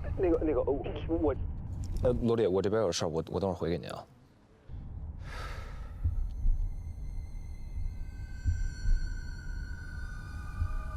知道林佳音为什么找不到律师吗？不是因为他没钱，没钱可以打风险代理，而是因为他的案子风险太大。小偷团伙作案的时候，如果有人提醒失主，他们会把那个人往死里打，而且是当众。你知道为什么？奸钱驱逐正钱是非常残酷的。我是好心。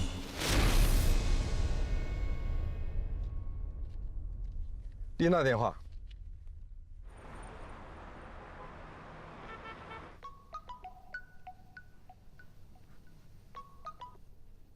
现在是下班时间，这里是丽娜的机器人助理，请问你有什么事吗？你不要跟我开玩笑，我现在有点急事儿要找黛西，你帮我找到她家的地址。现在就要。我在美容院呢，刚敷上面膜，挺贵的。不要开玩笑，明天我送你一筐面膜，现在马上发给我。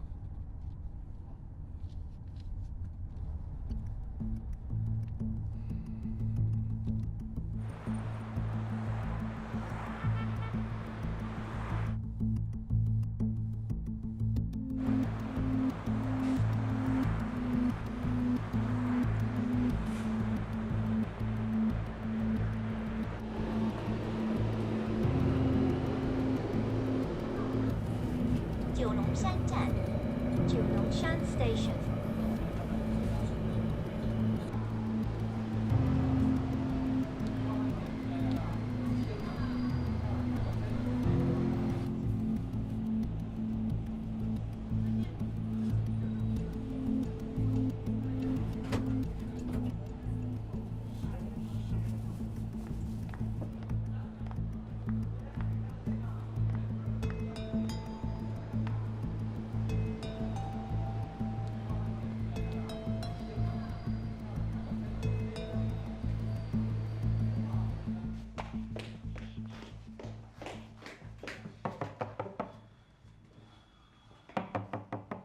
映姐，佳映姐，我知道您在家呢，我刚看到了，您家灯亮着呢。佳映姐，佳映姐，您要是不开门的话，我就报警了啊！林佳映，佳映姐，佳映姐，您怎么了啊？没什么。你怎么了？这是啊？听我说啊！我不小心摔了一跤，要不咱们改天再见好吗？没关系，我来都来了，您摔哪儿了？我带您去医院去看看好不好？听我说，我今天真的不舒服。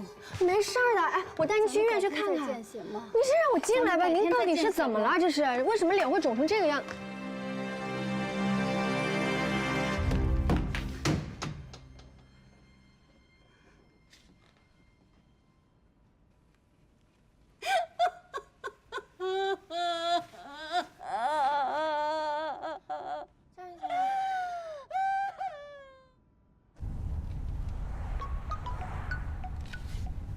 喂，喂，罗律，对不起啊，我刚刚在忙，您说。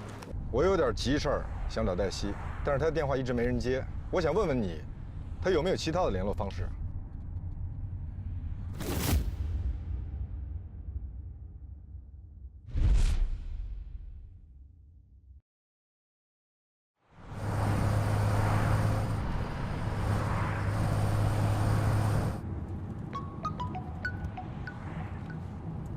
喂，喂，罗律，对不起啊，我刚刚在忙，您说。我有点急事儿想找黛西，但是她电话一直没人接，我想问问你，她有没有其他的联络方式？没啊，怎么了？但他下班时候来找过我，问我去哪儿能找到骗我爷那伙人的证据。好，谢谢。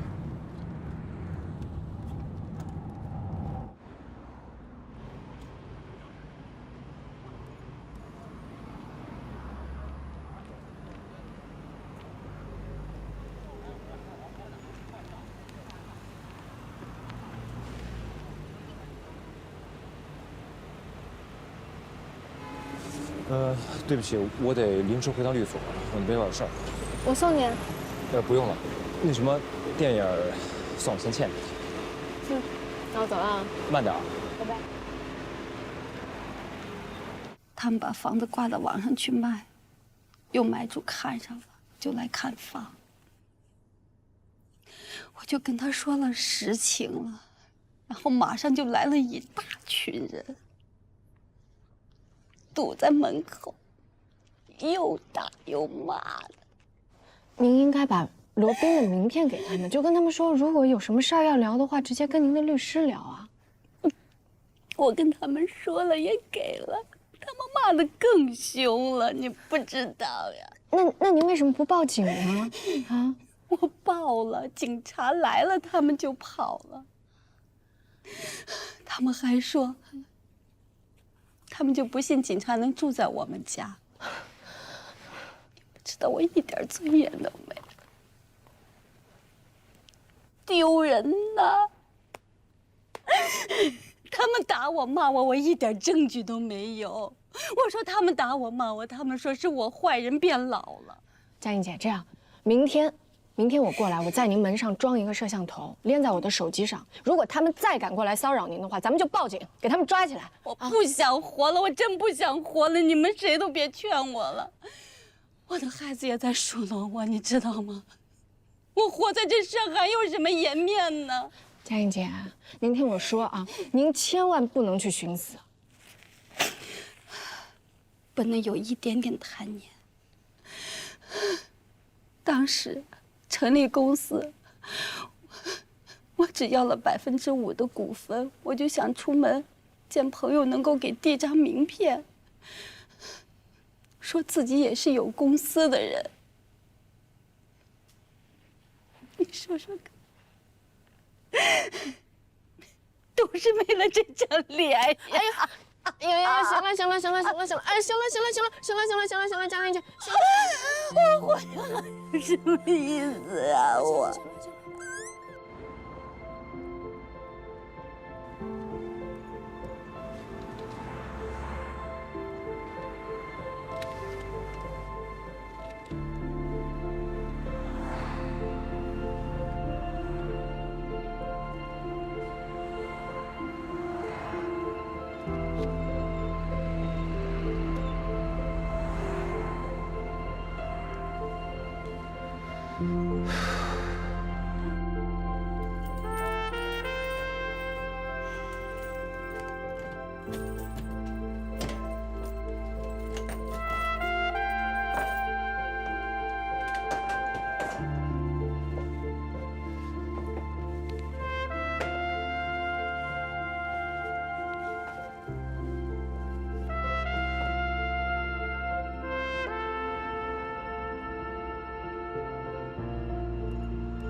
为什么不接电话？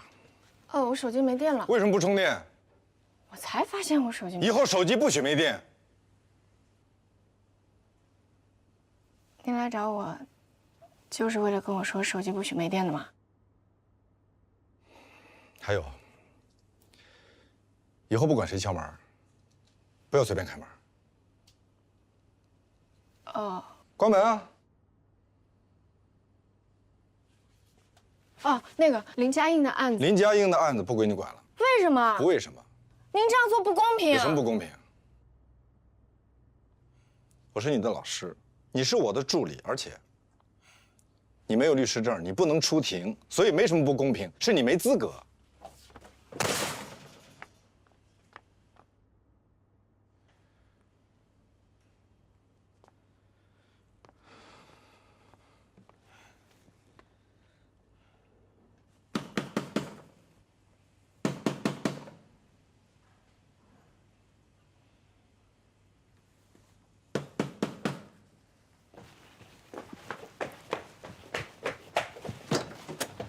都跟你说了，不要随便开门。知道是你，你怎么知道是我？除了你，别人没那么敲门的。行了，我知道了，您也不用说了，不用道歉。你以为我回来是来道歉的？我手机没电了，没有及时回复您的信息，是我不对，我下次一定注意，对不起。但是如果您就因为这点小事就不让我管林佳映的案子，您对我实在是太不公平了。你想多了，我回来不是来道歉的。那您到底干嘛来了？我来重申2件事情：第一，不管谁敲门，不能随便开门。嗯。第二，林佳映的案子确实不归你管了，以后有任何事情，他可以找兰兰，直接找我。你开门。对不起，我不能开门，因为有些人说过，无论是谁给我敲门都不许开门。有事的话，您就给我打电话或者发微信吧。很好。晚安。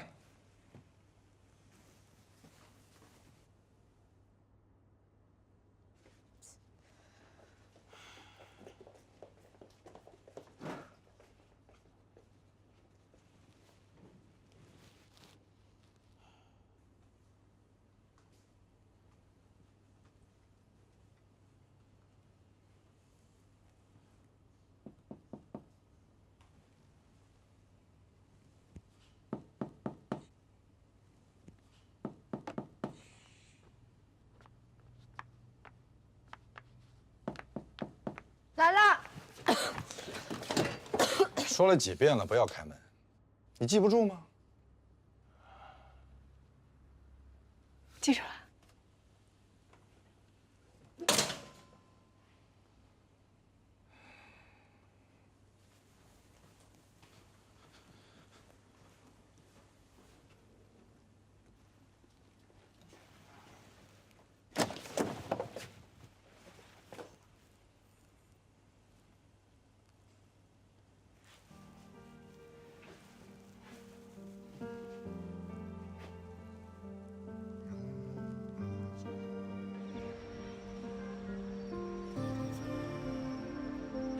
城市的光，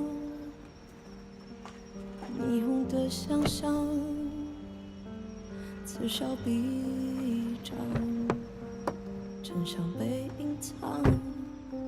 谁在意过我在说什么？宇宙冷漠，谁对谁负责？谎言啊，经头细刻，一寸寸雕琢，仿佛可以触摸。你曾击溃的喧嚣着，穷追不舍，要经历过那么多，才能勇敢面对寂寞，冲淡夜色如墨。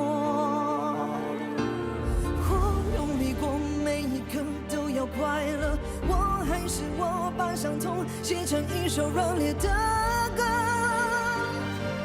这样温柔。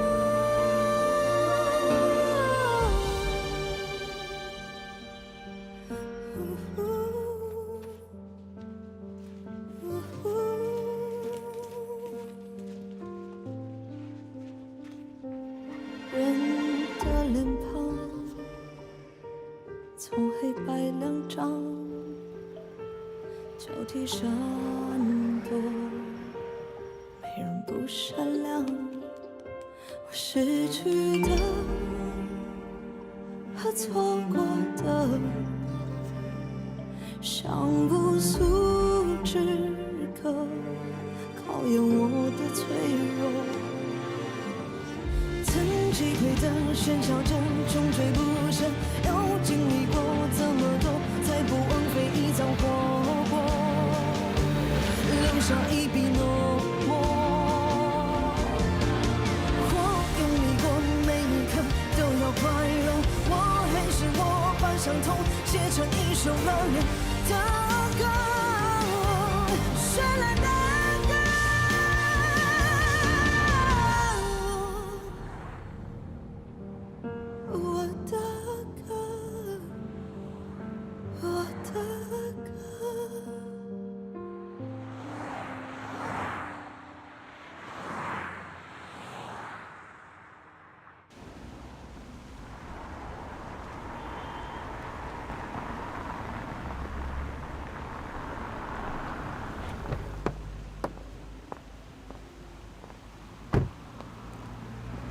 将军，骗我爷爷的人应该是一个团伙。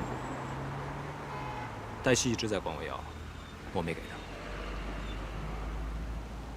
谢谢。也谢谢您，罗老师。哎，你好，这个画面已经给您接到手机上了，然后这个是产品的说明书，上面有我电话，您有什么问题可以及时跟我联系。好，谢谢啊。不客气，不客气。那我先走了。好，谢谢您，谢谢您。佳怡姐，你看啊，这个画面已经都有了，从这个摄像头里的。如果他们再来的话，您不要开门，您就问他们哪家公司的，是谁派你们来的，最好让他们自己说出公司的名字，还有派他们来的人的名字，好吗？将军，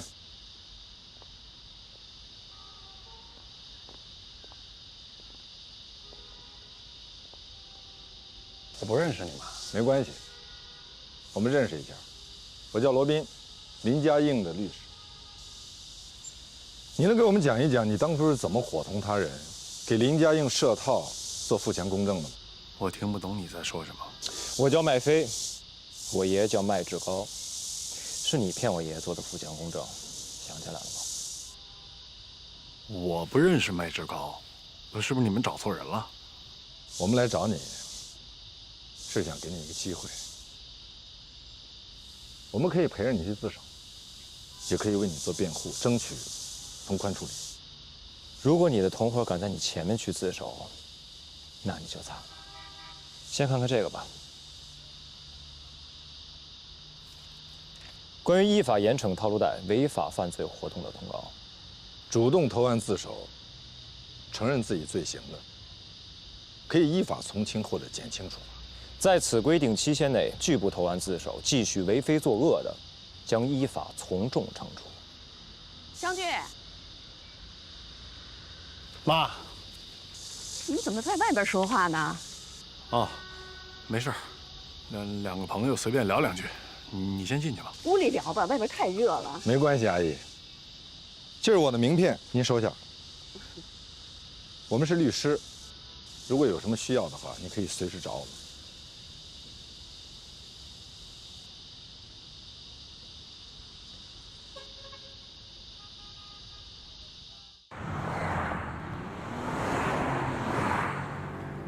您觉得他会自首吗？他会的。为什么？他胆子小，而且是被强迫的，所以他需要挣扎一会儿，越挣扎越痛苦。当痛苦大到承受不住的时候，他会选。据说他还是个孝子，所以让他跟他妈妈把该说的话都好好说说吧。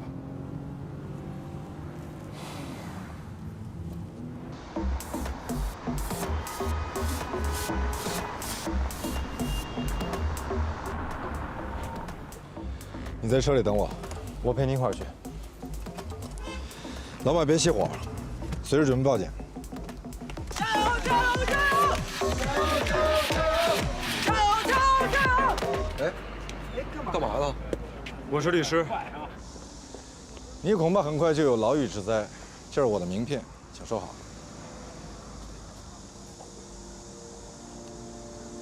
注册公司进行套路贷是违法犯罪活动。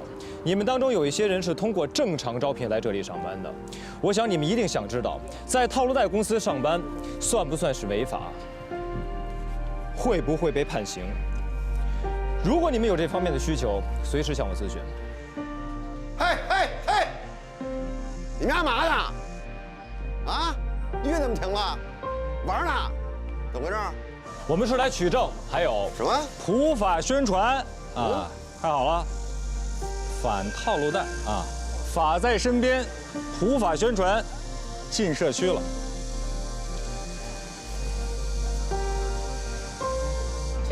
这什么东西？这个就是预防套路贷的普法宣传的，您看看了解一下啊。哎。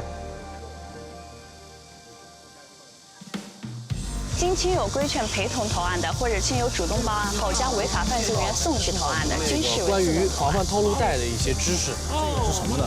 是出借人强迫借款人签订借款协议，又通过循环转账的方式呢，将款项转给借款人后，又回到出借人的账户，制造出这个款项呢已经实际交付的行为，并借此通过此民诉事件，然后进行申诉，这个行为就涉嫌了刑事犯罪行为。你要不说，我们真的就很少知道这种。如果您收到这样的短信，记得一定要全部都截图下来，还有保留所有的通话录音，然后到互联网金融协会去投诉。记住啊，每天一定要多投诉几次，因为投诉的人数众多，您不多投诉几次的话，很可能会被盖过去的，好吗？大爷，我跟你说啊，像这种对于恶意骚扰的电话号码发送的短信呢，我们其实是可以作为垃圾短信进行举报的。就一个移动号码被举报3次以上，移动运营商就会把这个号码给拉黑了，然后之后我们就不会再收到这个号码发来的骚扰短信了。您看一下，就是这个，我们这说的就是你不是一个人在战场，但是要提醒大家注意安全，他们是一个团伙。坏人之所以嚣张，那是因为好人沉默。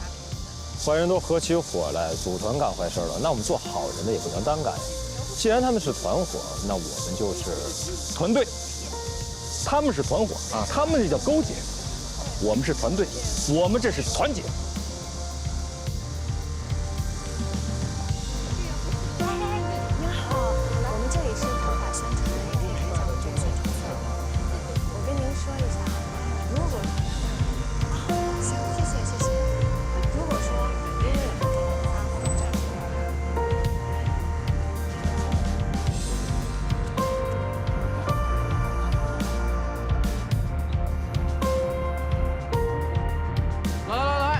拍了啊！好，来看我这儿，1、2、3。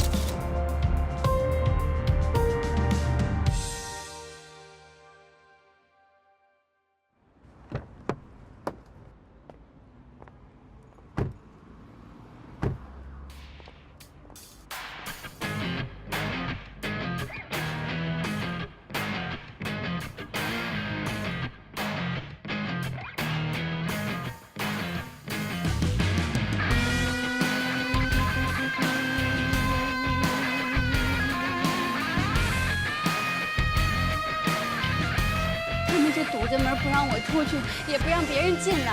我报警，你们只要警车一到，他们就撤了。我们这儿有录像，都给录下来了，您们看一眼。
利用我们所学到的法律知识为犯罪人员辩护，这是合法的。但是利用我们所学到的法律知识为犯罪团伙出谋划策、钻法律空子、坑害无辜的法盲，那就是另一回事。我们在反套路贷的斗争中发现了一个问题：套路贷不仅有很严密的组织，而且雇佣到了受过良好法律训练的人，这对于法律来说是非常大的讽刺。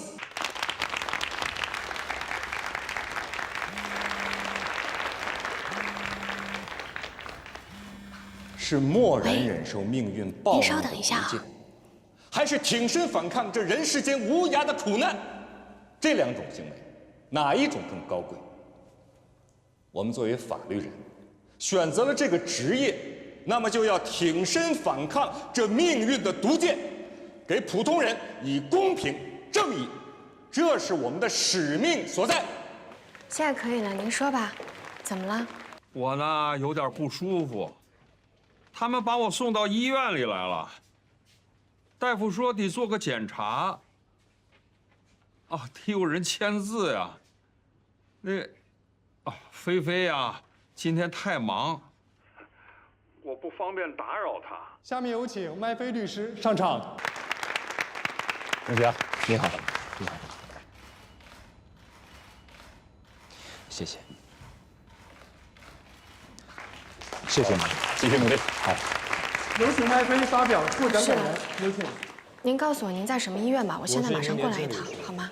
在我实习的时候，我的老师曾经告诉过我，律师要服务一切人，但绝不向任何人出卖自己；律师要服务一切机构，但绝非资本的附庸以及权力的打手。律师要勇敢，要淡定，要有信念，否则将会堕落成为别人的马仔与掮客。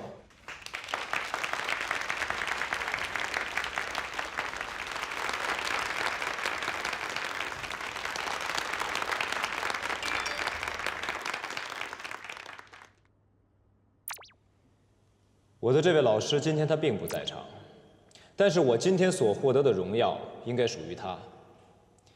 在这里，我想感谢罗宾律师，感谢您曾经对我的帮助，谢谢。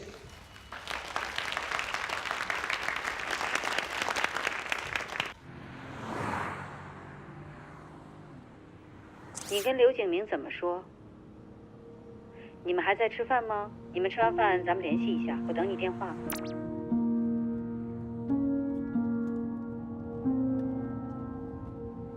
毕竟刘英美已经过世了，我不想节外生枝。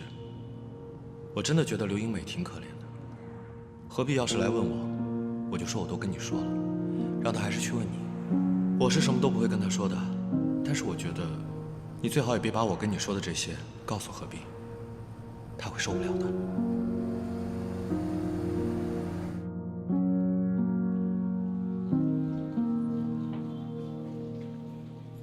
老吕，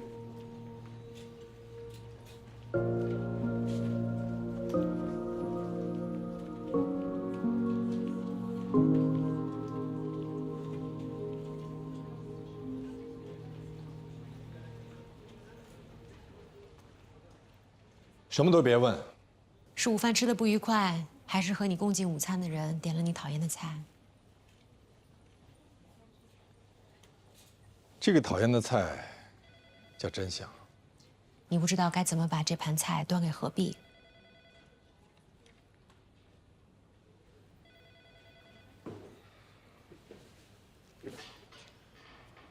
如果真相太伤人的话，就可以考虑给真相套上一个漂亮的刀鞘。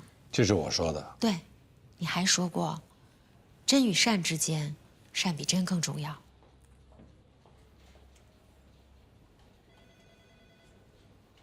谢谢。我不是袒护罗宾，我是了解罗宾。罗宾怎么能干这种事儿呢？嘿，那你的意思是，我诬陷他了？诬陷是罪名，说诬陷太严重了，顶多就是误解，误解。那你说说看，莎莎怎么就会找到范小天？你看啊，这何塞原先是任小年的法律顾问，这莎莎呢原先是任小年的秘书，这范小天呢，原先是何塞的助理，所以范小天原先认识莎莎，莎莎也就认识范小天，这可以说得通吧？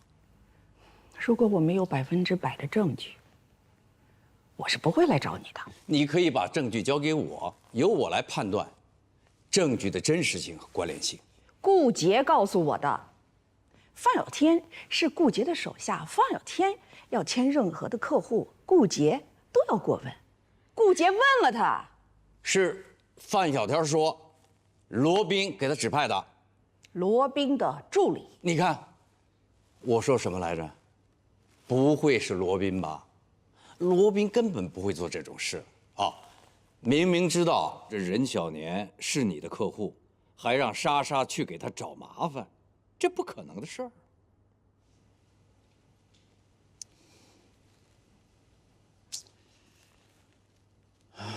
这样吧，我调查一下，如果是罗宾干的，或者是罗宾指使他助手干的，我把他除名。好，你现在当着我的面把罗宾叫来，问他对峙，用得着吗？用得着。罗宾这个时间可能不在办公室。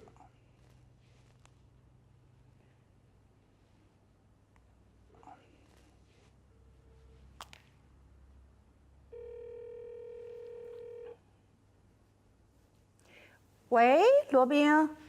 廖主任，你在办公室吗？我在呢。哦，好，好，好，我马上过来。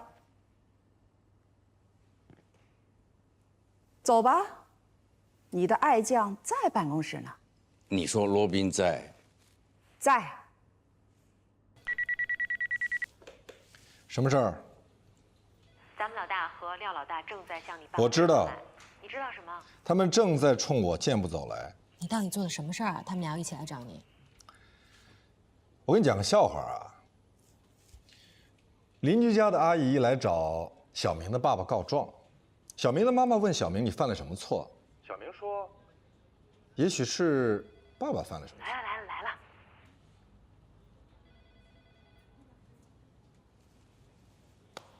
佳敏姐，稀客，主任。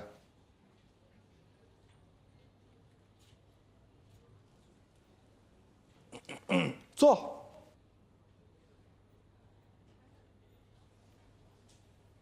什么事儿，这么严肃啊？廖主任他说你对他的客户发起诉讼，不可能，没有。你看，我说什么？没有吧？莎莎有没有来找过你们？你们有没有给他出过主意，让他告任小年？鉴于任小年是你们的前客户，你们为了规避利益冲突审查制度，你们有没有给他介绍过和你们有千丝万缕联系的其他律所律师啊？人民群众遇到困难向我们求助，我们给他介绍一个律师，这没什么错吧？啊，你的高总已经承认了。不是你介绍的吧？是你的助理背着你干的。这事儿我知道，确实知道，所以不能算背着。佳敏姐，其实我觉得你应该向任小年说实话，你跟他讲不要跟莎莎打官司，这对他得不偿失。然后他勃然大怒，把我们大骂一通，你就达到了你的目的了。那你也拍着桌子把他臭骂一顿。我相信在骂人这件事情上，没有人是您的对手。那这样做，我们就是丢掉了任小年。对啊，就像丢垃圾一样，丢掉一个完全不懂得尊重人的客户，就这么简单。这样做，你是为了报复。我有什么可报复的？一箭双雕，既报复了我当初抢走了任小年，又报复了任小年当初炒了你。您终于承认抢了我们的客户，罗宾。你亲口承诺，只要罗宾承认，你就让他走人。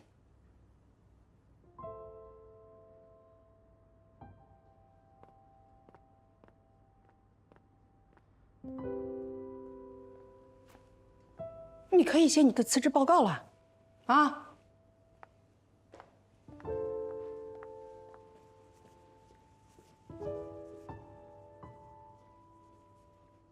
你不会真的要辞职吧？不要告诉黛西，你真的要辞职啊？我可以先休个假。用不用我在猎聘上给你找一咖啡师的工作？休完假你直接上岗？可以考虑。你能不能成熟一点？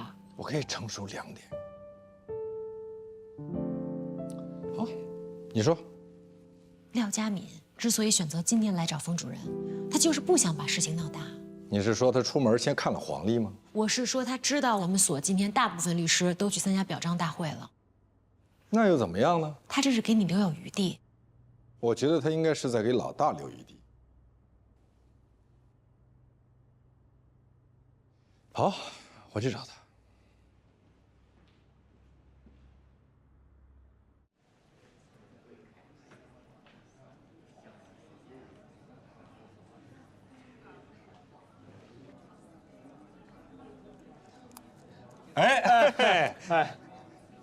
祝贺啊！也祝贺您。你刚才在台上，你感谢了罗宾律师啊？难道你在我们律所当助理的时候，我对你一点帮助都没有吗？当然有了，那主要不是罗律把奖项让给咱俩了吗？不，您看啊，是这样，您呢是实至名归，凭实力拿奖。那我呢，我是罗律让贤，那所以我得感谢他呀，要不然我也没机会站在台上和您一起拿奖，对吧？这是我的荣幸。越来越会说话了。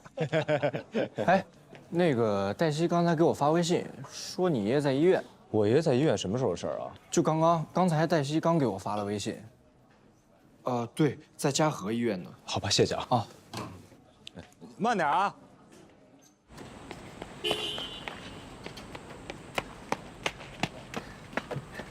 对不起，我得去趟医院。上车。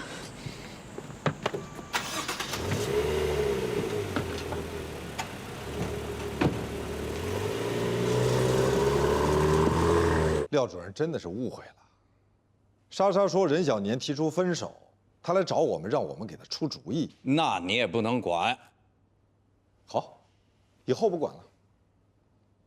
去，给廖佳敏道个歉。好，道歉。我顺便再给他写个检查，书面的。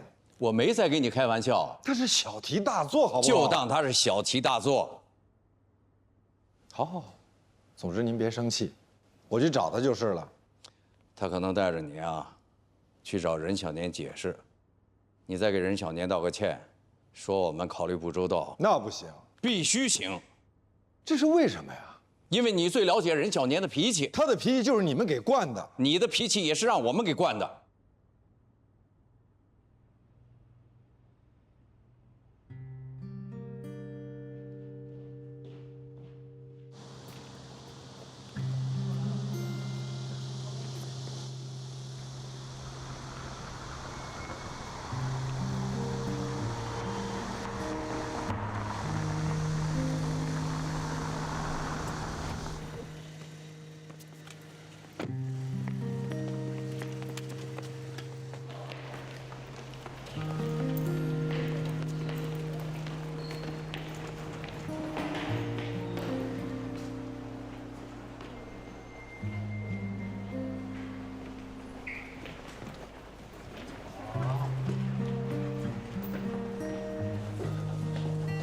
哎，那个你好，麻烦问您一下，在哪儿做 CT 啊？往这边走走。哎，好，谢谢。这应该没什么问题。不好意思打扰一下，我想问一下 CT 室怎么走啊？哟，估计今天排满了吧？排满了。这儿。谢谢啊，谢谢啊。哎，怎么样啊？都已经查过了，放心吧，没什么问题。哎呦，吓死我了！医生说建议住2天院，走，我们去办一下住院手续吧。走。哎，不等，没什么大事，住什么院啊？就是因为没查出什么大事儿，所以才要住院好好查一下。非得查出这么点事儿来才让走是吧？是你爷爷，你爷爷这样折腾人家好几回了，只要一回养老院就说这不行那不行，连气都喘不上来，所以人家就只好送医院来。医生就建议说，要不就住个2天，把能查的都查一遍。我估计是他不想进养老院。哎，不，怎么回事？他怎么给你打电话了？对呀，我也觉得奇怪。你说你爷爷为什么不找你找我？哦，我跟他说今天我领奖，我前2天跟他说的。那我知道了，他是故意找的这天。啊？啊什么你？哦，对了，我跟爷爷说了啊，你一会儿会过来。他是不是说不让我来啊？哎，他还真是这么说的。他就不想麻烦我。他是不想住养老院。我那养老院挺好的呀，给他找的一高档养老院，我还托人给他办进去呢。但是他觉得很孤独。那在家他一个人不也孤独吗？那当然不一样了。在家的话有保姆、有邻居，还有你。每天你不管回来多晚，他最起码都可以见你一面。但是住养老院呢，一个熟人都没有。我接个电话。麻烦你了啊。哎，喂。我停好车了，你在哪儿呢？要不然你先回去吧，我得帮我爷爷去办个入住。我看到你了。啊？又骗我，在哪儿给你爷爷办住院手续？在那，哎嗨，办好了哈。哦，办好了。啊，怎么样，我爷爷？爷爷已经住进去了，这是所有的单子，你拿好。谢谢啊。黛西吧，你好，齐然。你好，你好。黛西，齐然。我是麦飞的新女友。啊，我认识麦飞的时候，你还是他的女朋友呢。但是你千万不要误会啊，我绝对是在你们分手之后，我才追的麦飞。不误会。我这些都已经办好了，那我先走了。我们加个微信吧。可以啊，麦飞你推给他啊，我们拉个群也行。干嘛？我们又不是70后的叔叔阿姨们，我也有前男友啊！他最近好像分手了，要不我介绍给你吧，他条件还不错的。我把他微信我到时候推荐给你，好吧？我律所还有事儿，我就先走了。行，我不送你了。拜拜。拜，慢点，谢谢啊。好。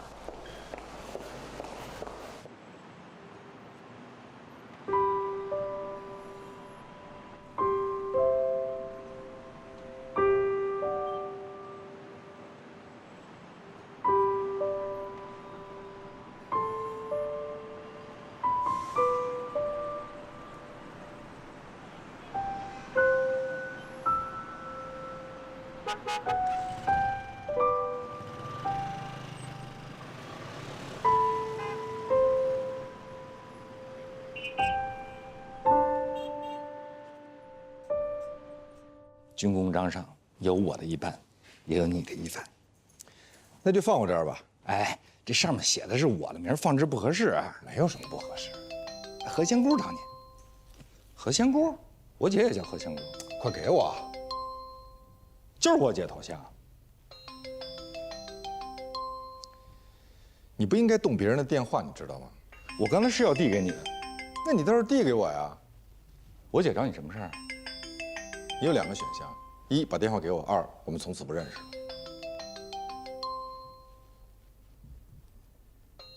谢谢。你给我姐回过去啊！我不会当着你的面打电话。我姐是个急脾气，你要不给她回过去，她会没完没了的打。你看。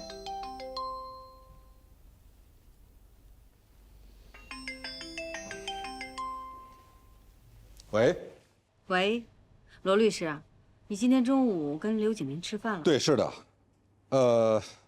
不过我这儿现在有人，我晚一点回给你。好的。再见。我姐遇见事儿了，不是什么大事儿。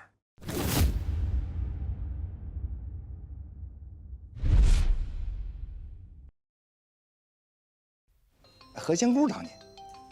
何仙姑，我姐也叫何仙姑。快给我。就是我姐头像。你不应该动别人的电话，你知道吗？我刚才是要递给你的。那你倒是递给我呀。我姐找你什么事儿？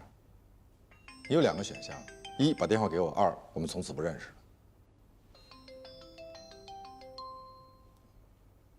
谢谢。你给我姐回过去啊！我不会当着你的面打电话。我姐是个急脾气，你要不给她回过去，她会没完没了的打。你看。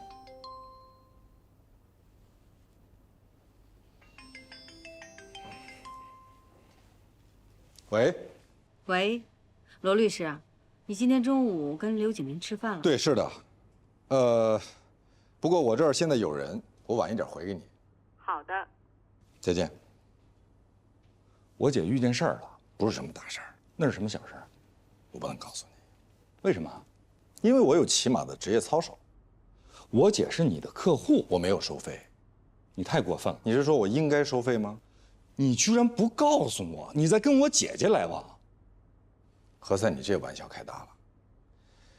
我跟你姐纯属业务来往。什么业务？我有保密义务。我要是你，我就不打这个电话。你不是我。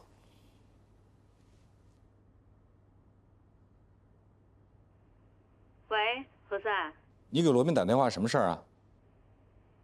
你怎么知道我找的？要想人不知，除非己莫为。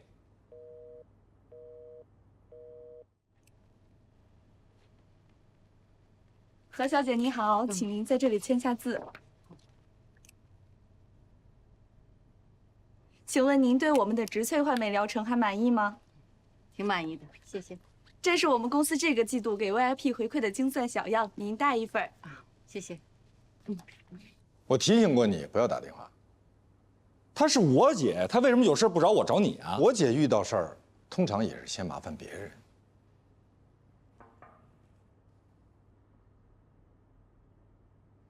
你们有事儿啊？那我先走了。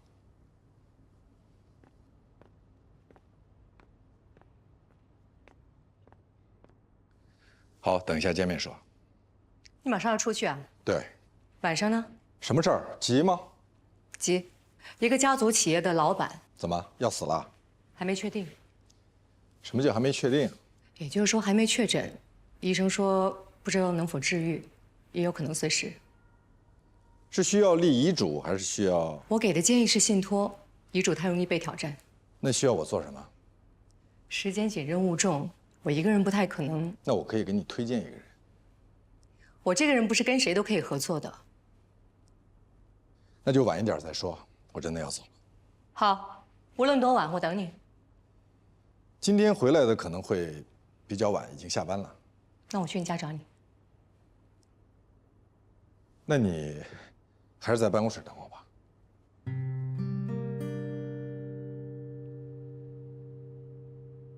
您刚才打电话来的时候，刚巧何塞在，所以您以后跟我联系的时候，能不能先给我发个微信？当然，我什么都没跟他说。谢谢。刘景明真的跟你说钱已经还过了？反正肯定不用还了。那他有没有说刘英美为什么要借这么多钱？没有。罗律师，我就是想知道刘英美她为什么要借这么多钱。如果她缺钱的话，她可以跟我说呀，她为什么没有跟我说呢？也许是男人嘛，都爱面子，怕跟别人借钱被老婆骂，再被老婆问。当然会问的。我是说，如果他缺钱的话，如果目的正当，我一定会给他的。除非目的不正当。人都已经过世了，所以我才想问个明白。是。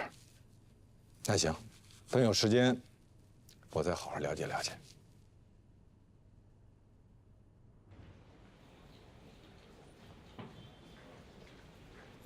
他不在。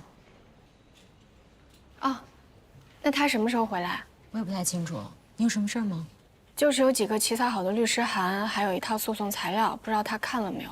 客户有点着急。等他回来，你问问他吧。嗯。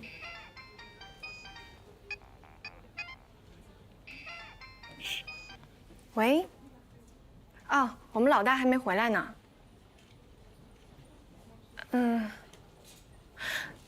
那要不我先把我起草好的律师函发给您看一下。好。我觉得还是等罗宾回来看过以后你再发。没事儿，就一孕妇，现在特别焦虑，催得很。好了，那罗宾老师回来告诉我一声。谢谢。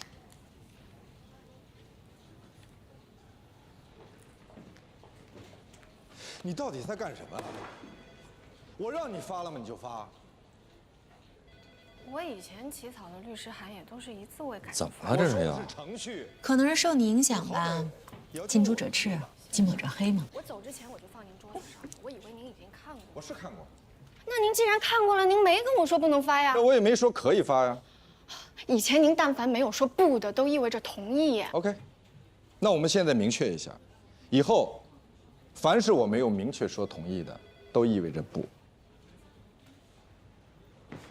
可我已经发给李丽了。劝一劝，是不是不合适啊？不是一般的不合适，是特别不合适，比你站在这儿看热闹还不合适。我是想问啊，我姐找罗宾到底什么事儿啊？那你就问你姐啊。我姐她不告诉我，我也不告诉你。想办法收回来，然后跟对方说一声抱歉。利益冲突，我们不能管他的事。我查过了，李丽告的是玲珑美食，玲珑美食跟咱们没有利益冲突，他是廖家敏的客户。我知道玲珑美食是谁的客户。那您为什么呀？你是我的助理，我接哪个案子不接哪个案子，需要给你理由吗？可是咱们已经答应人家了。普法宣传的时候，义务接受别人的咨询，不代表答应了对方。可是人家已经相信咱，是相信了你。你不代表咱们，也不代表律所。现在就去跟李丽说清楚，你只是提供了一次义务咨询，你是助理，你是实习人员。按照律协规定，律师事务所及实习指导律师不得指使或者放任实习人员有如下行为：一、独自承办律师业务；二、以律师名义在委托代理协议或法律顾问协议上签字，对外签发法律文书。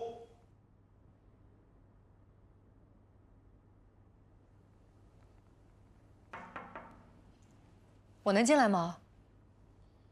当然。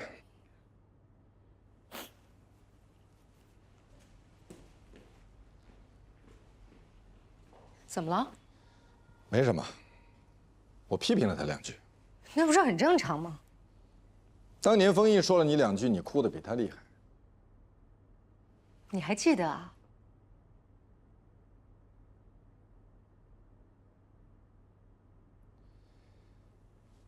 坐。找我什么事儿？信托，你别外传。那我不看了。我不是不相信你，我是不想让别人看到。我所有的文件，丽娜都会经手。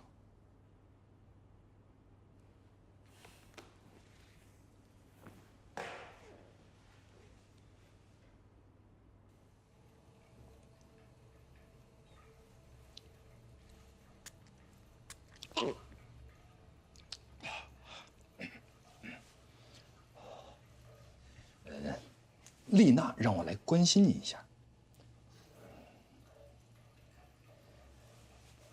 要下班了吗？不加班的年轻人是没有前途的。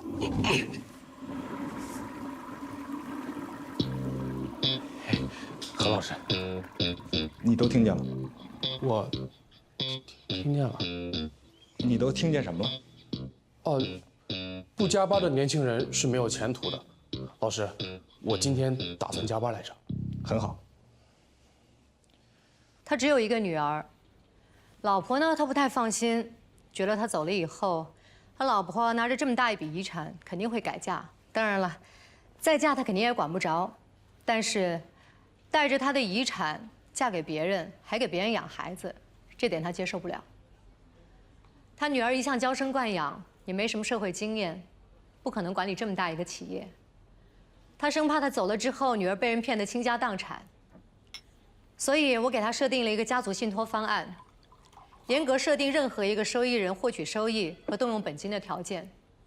他女儿30岁之前不能动用本金，他的遗孀每个月可以领取生活费，但如果改嫁了就没有了。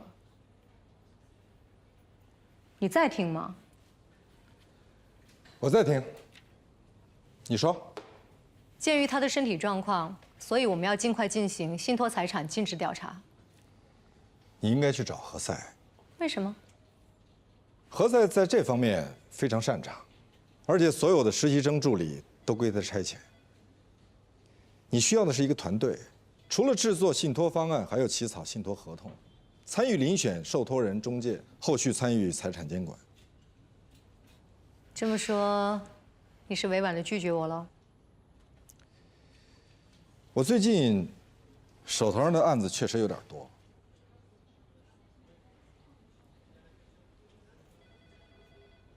我想成立一个家族信托法律事务部。非常好。我认识很多有钱人，他们都有这方面的需求。你一定会生意兴隆的。你好好想想。我想过了。你是不愿和我一起？我不愿意跟任何人一起。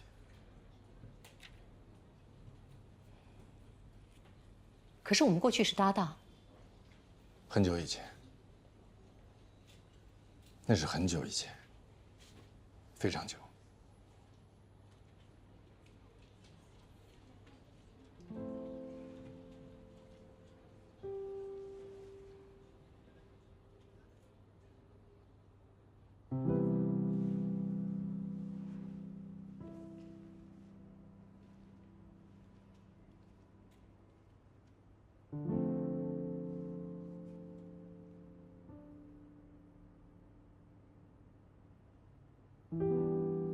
我时常怀念过去。无论走到哪里，都应该记得，过去都是假的。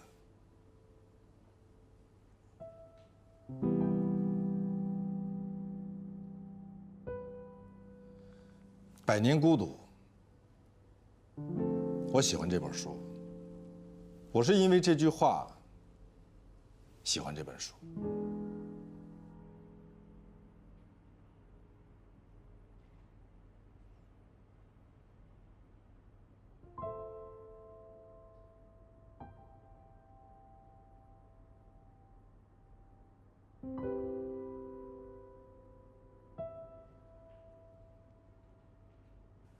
你找我呀？我刚好在你的办公室路过，然后呢？然后刚好你也在办公室，我刚好看了你一眼，刚好你也看了我一眼，我们刚好彼此都看了对方一眼，也没有早一秒，也没有晚一秒。好巧，好巧，一切都是刚刚好。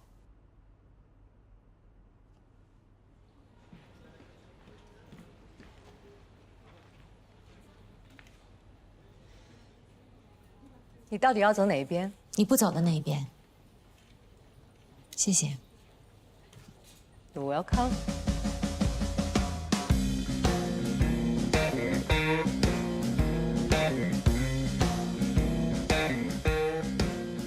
你是要下班吗？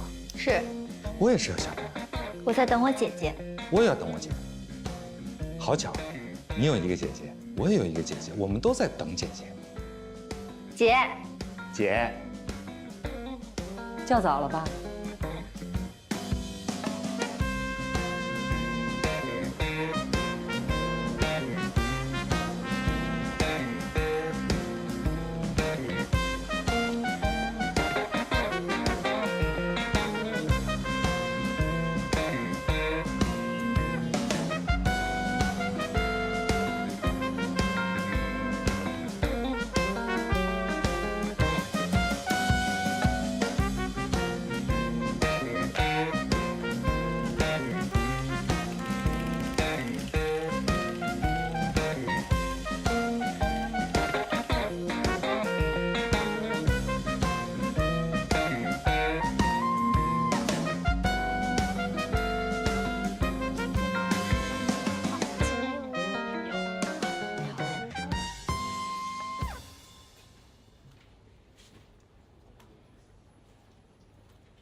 让黛西到我办公室来。他没来。嗯，为什么？请假了？你昨天对他有点太严厉了。啊？抗击打能力也太差了吧？说都说不得了。主要是因为赶上干什么？失恋。失恋？失恋就可以不来上班了吗？我们律所有失恋假吗？还是咱们国家又新颁布了新的法定假期，把失恋也算进去了？给他打电话问他在哪儿，让他回来上班，告诉他，就算是家里死了人，国家的法定假期也就是3天。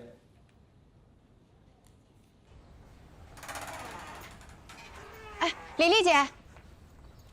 呀，你好，你好，你好。哎，实在不好意思啊，那个律师函，我是、律师函我已经发给玲珑美食了，他们让我跟他们的律师聊。他们律师是谁啊？廖佳敏。廖佳敏啊，是廖佳敏他亲自管吗？啊，廖佳敏他是龙科的主任，一般的案子他都不管的呀。玲珑不是他们一般的客户，说明他们重视呗。你手机一直在震。哦。喂。你打算什么时候来上班？我一会儿就回来。拜拜。我们律所吧，跟他们那律所就上下楼的关系。我知道啊，我上次本来是要找他们理论的，结果刚走到楼下，正赶上你们律所做那个义务法律服务，我就先找你们咨询了一下。是这样的，李丽姐，这个律师函吧是我写的，可是我还没有经过我们老大呢。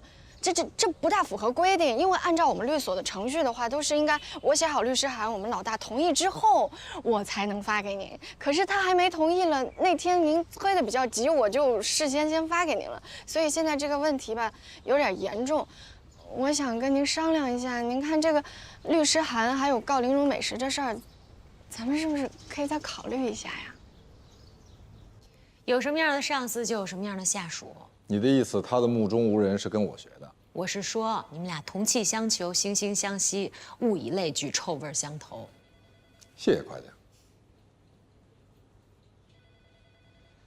我马上去给廖主任道歉。别催了。好的。主任，您别生气，有什么事儿慢慢说。那份律师函，玲珑美食的，我知道。这件事情从此以后再也不管了，到此为止。现在是后边必须管。为什么？你那个助手黛西跟人说他是实习生，那封律师函就是他自作主张发出去的。现在人让我们必须管到底，否则就举报。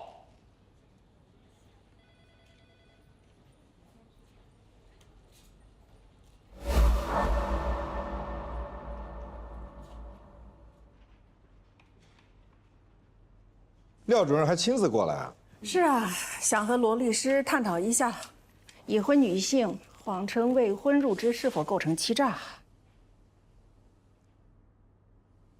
这个问题，由我的助理回答比较合适。劳动者对于与工作无关并且侵害劳动者隐私的问题，有权拒绝说明。拒绝说明不构成欺诈，但没有如实说明，明明已婚却说自己是未婚，也不能认定为构成欺诈。罗律师真的是铁嘴钢牙啊！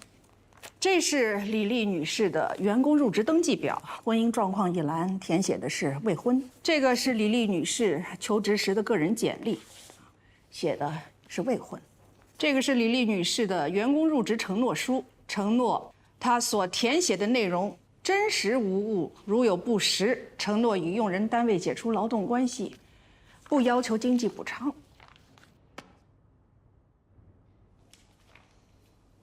廖主任，我想我们讨论的重点应该是李丽女士的劳动合同聘用期问题。李女士的劳动合同聘用期是从2019年的4月7号到2022年的4月6号，但是就在今年的6月14号，李女士被强行辞退，原因是怀孕。而根据国家有关规定，用人单位不得因女员工怀孕、生育、哺乳降低其工资，予以辞退、解除劳动或者聘用合同。玲珑美食解除与李丽女士的合同，不是因为她怀孕，是因为她不诚信。婚姻状况属于我的个人隐私，我没有必要告诉公司啊。这是你律师教你的吗？不，这是她自学的。那我们法庭上见吧。法庭见。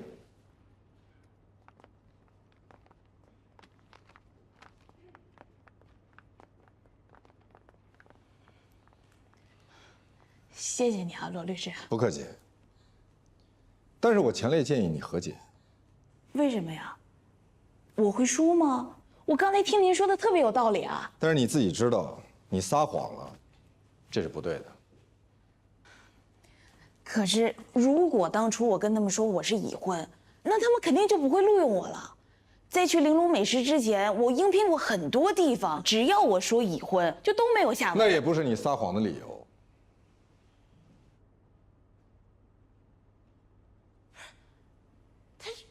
他这人怎么这样啊？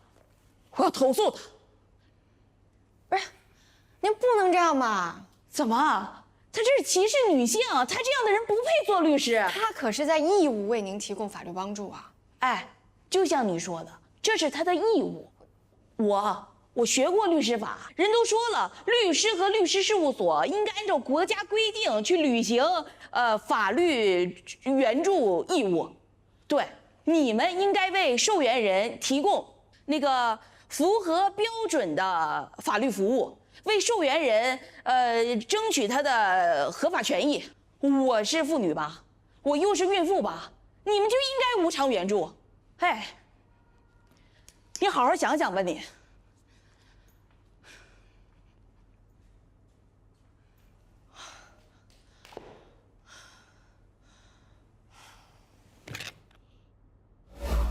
人家是个孕妇，现在人家投诉你了，说你歧视女性。我歧视女性？我什么时候歧视过女性啊？那不能因为她是女性，她就可以不按照人类的道德标准要求自己。那你为什么要接这个案子？我本来已经推了，是您要求我接的。那是因为你的实习生发了一个律师函，让人抓住把柄了，知道吗？我可以说那个律师函我已经看过了，他没有把柄。可是你们家黛西发了个律师函，已经给别人说了。我告诉你，除非你把你们家黛西给开了。我顺便跟你说一句，你们家黛西啊，优点很突出，但缺点也很突出。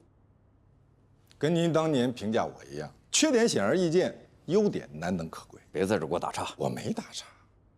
我告诉你，这件事可大可小。怎么个可大可小？听着。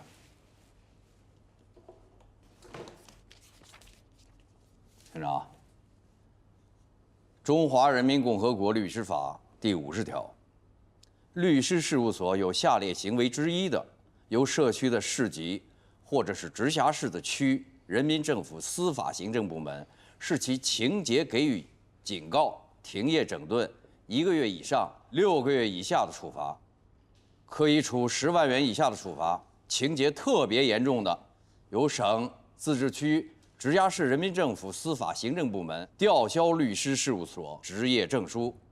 对本所律师疏于管理造成严重后果的，律师事务所因前款违法行为受到处罚的，对其负责人视情节轻重给予警告或者处2万元以下的罚款。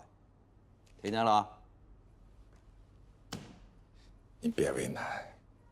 如果有人找您麻烦，您就告诉他您已经让我走人了。已经有人说我包庇你了，说我没有1碗水端平，说是鼓励本所律师诋毁同业，接受委托以后没正当理由拒绝代理。那您说这事儿我该怎么办？去给人道个歉。道歉？说什么呀？就说因为您是女性，我不应该指责您撒谎，或者说因为您是女性，您就天然拥有撒谎的权利。你要是这种态度，那就别干了。那我就不干了呗。行，那就别干了。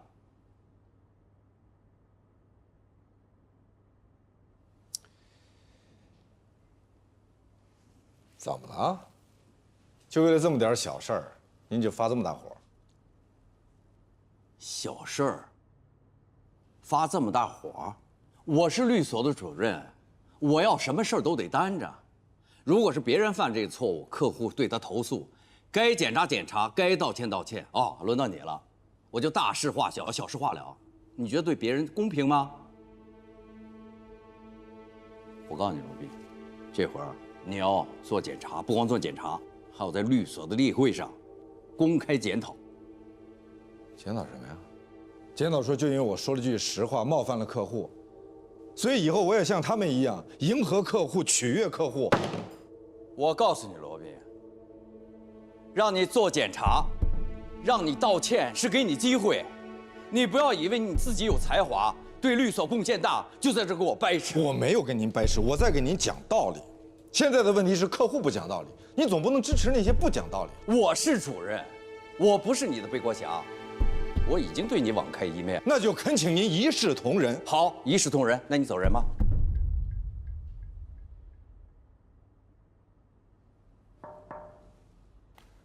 主任罗略，不好意思。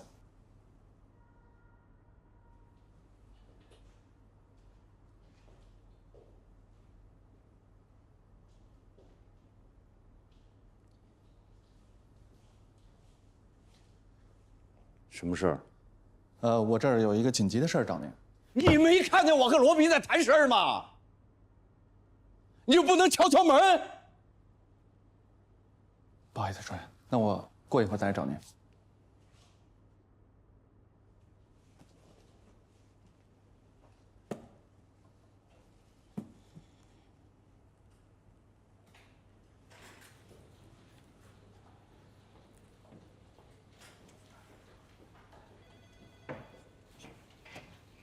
这个是李丽的案子，交给何赛老师，争取和解。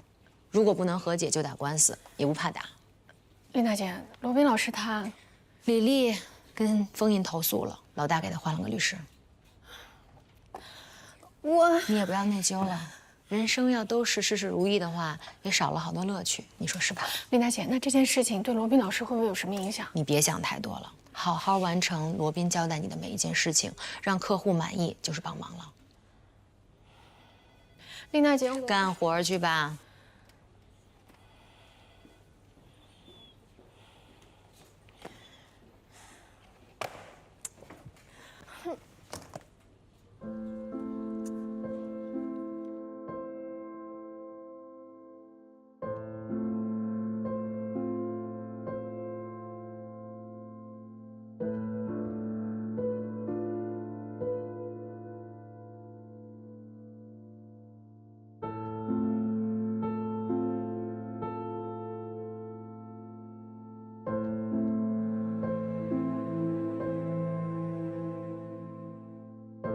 主任，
你真的辞职了？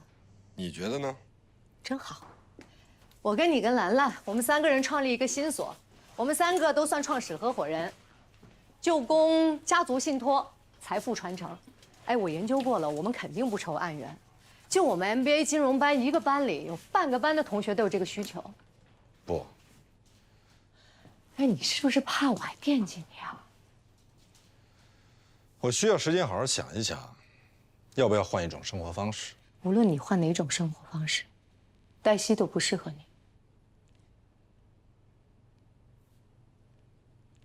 恕我直言啊，李丽的事情你非常不职业。那职业该怎么做？工作就是工作，客户就是客户。你可以不喜欢你的客户，但你没必要让他们知道，正常交往就好了。就工作而言，我可以为诈骗犯在法庭上辩护，但是在生活上，我没有办法跟一个不诚实的人交往。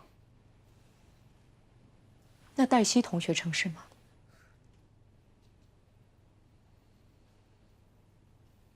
每个人都有点秘密，这很正常。你管隐瞒自己没有大学毕业文凭的行为叫保密啊？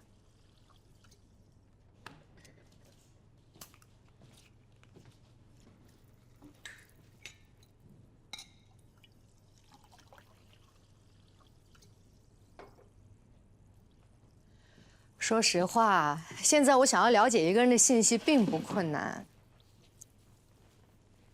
他没有对我隐瞒，这事儿我从一开始就知道。是我跟他说不要告诉别人。为什么呢？人总是存在偏见和歧视，何必好端端的递过去一个把柄，在别人需要的时候攻击自己呢？哎，你把隐瞒学历这件事情说得这么清新脱俗。让我都差点以为不是隐瞒学历的人有错，而是我们这种凡夫俗子太看重学历了有错。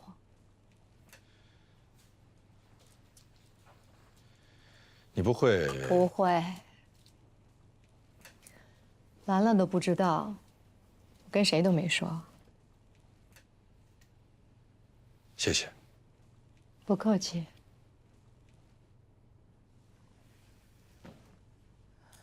罗宾，你对我应该有最基础的信任吧？当然。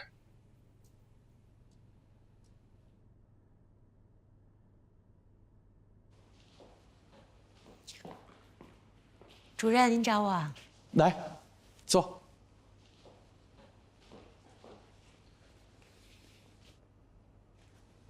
罗宾他几天没来律所了？3天。哦。3天。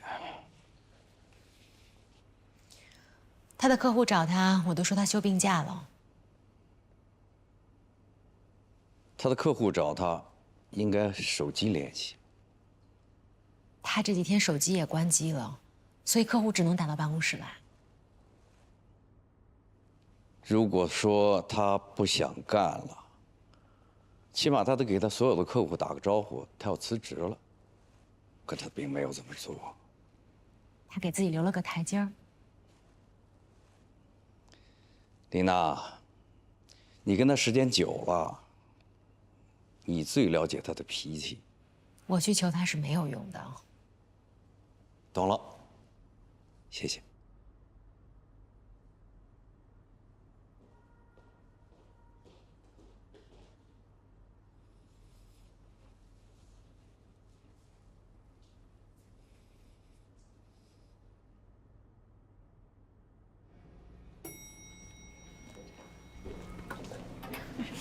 我觉得啊，对不起啊。这也太熟门熟路了吧？我觉得这是冤家路窄。黛西她接了一个案子，告的就是麦飞他们的客户。这不是经常的事儿吗？全景跟龙科不一直都是相爱相杀吗？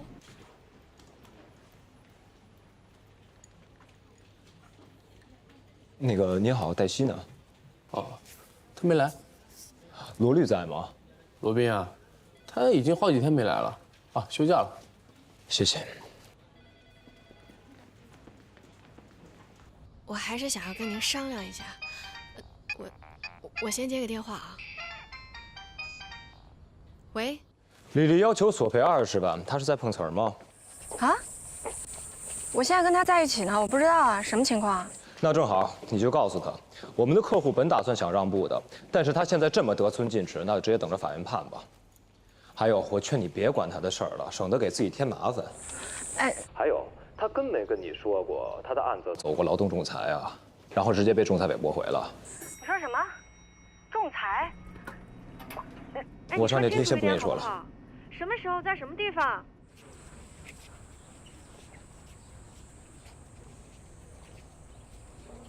是他们律师打的电话吧？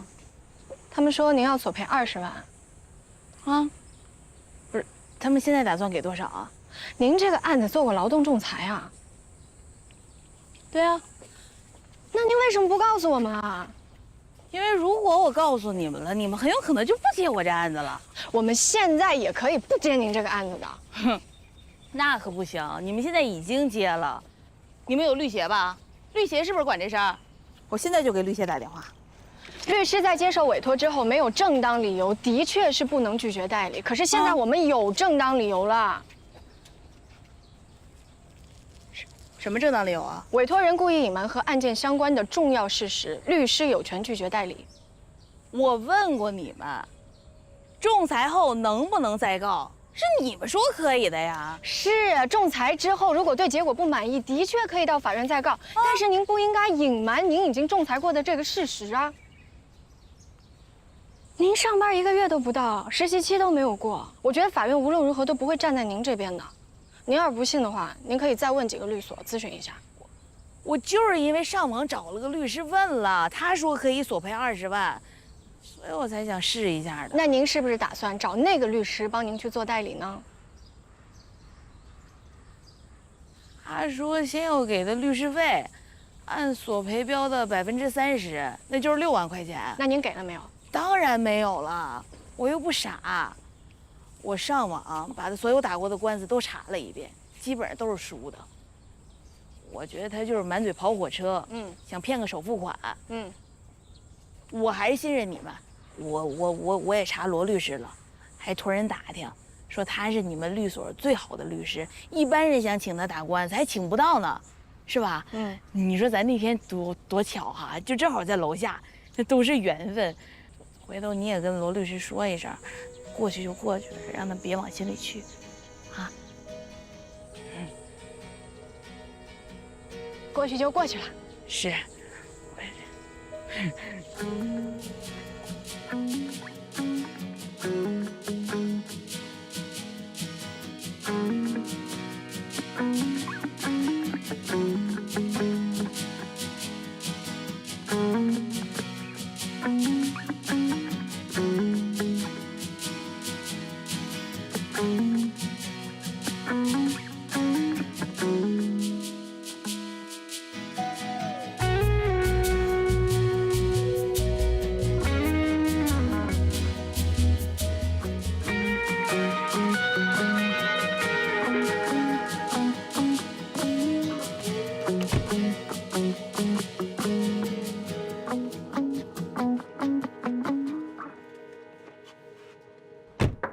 谁？外卖。有什么高兴的事吗？有啊。封印让我来找你，找我干什么？你猜？让我把所有的客户都移交给你。你为什么就不猜封印让我过来请你回去呢？你说有高兴的事儿，我回律所对你来说是灾难。讨不讨厌呀你？一直这么讨厌。别废话。在哪儿吃？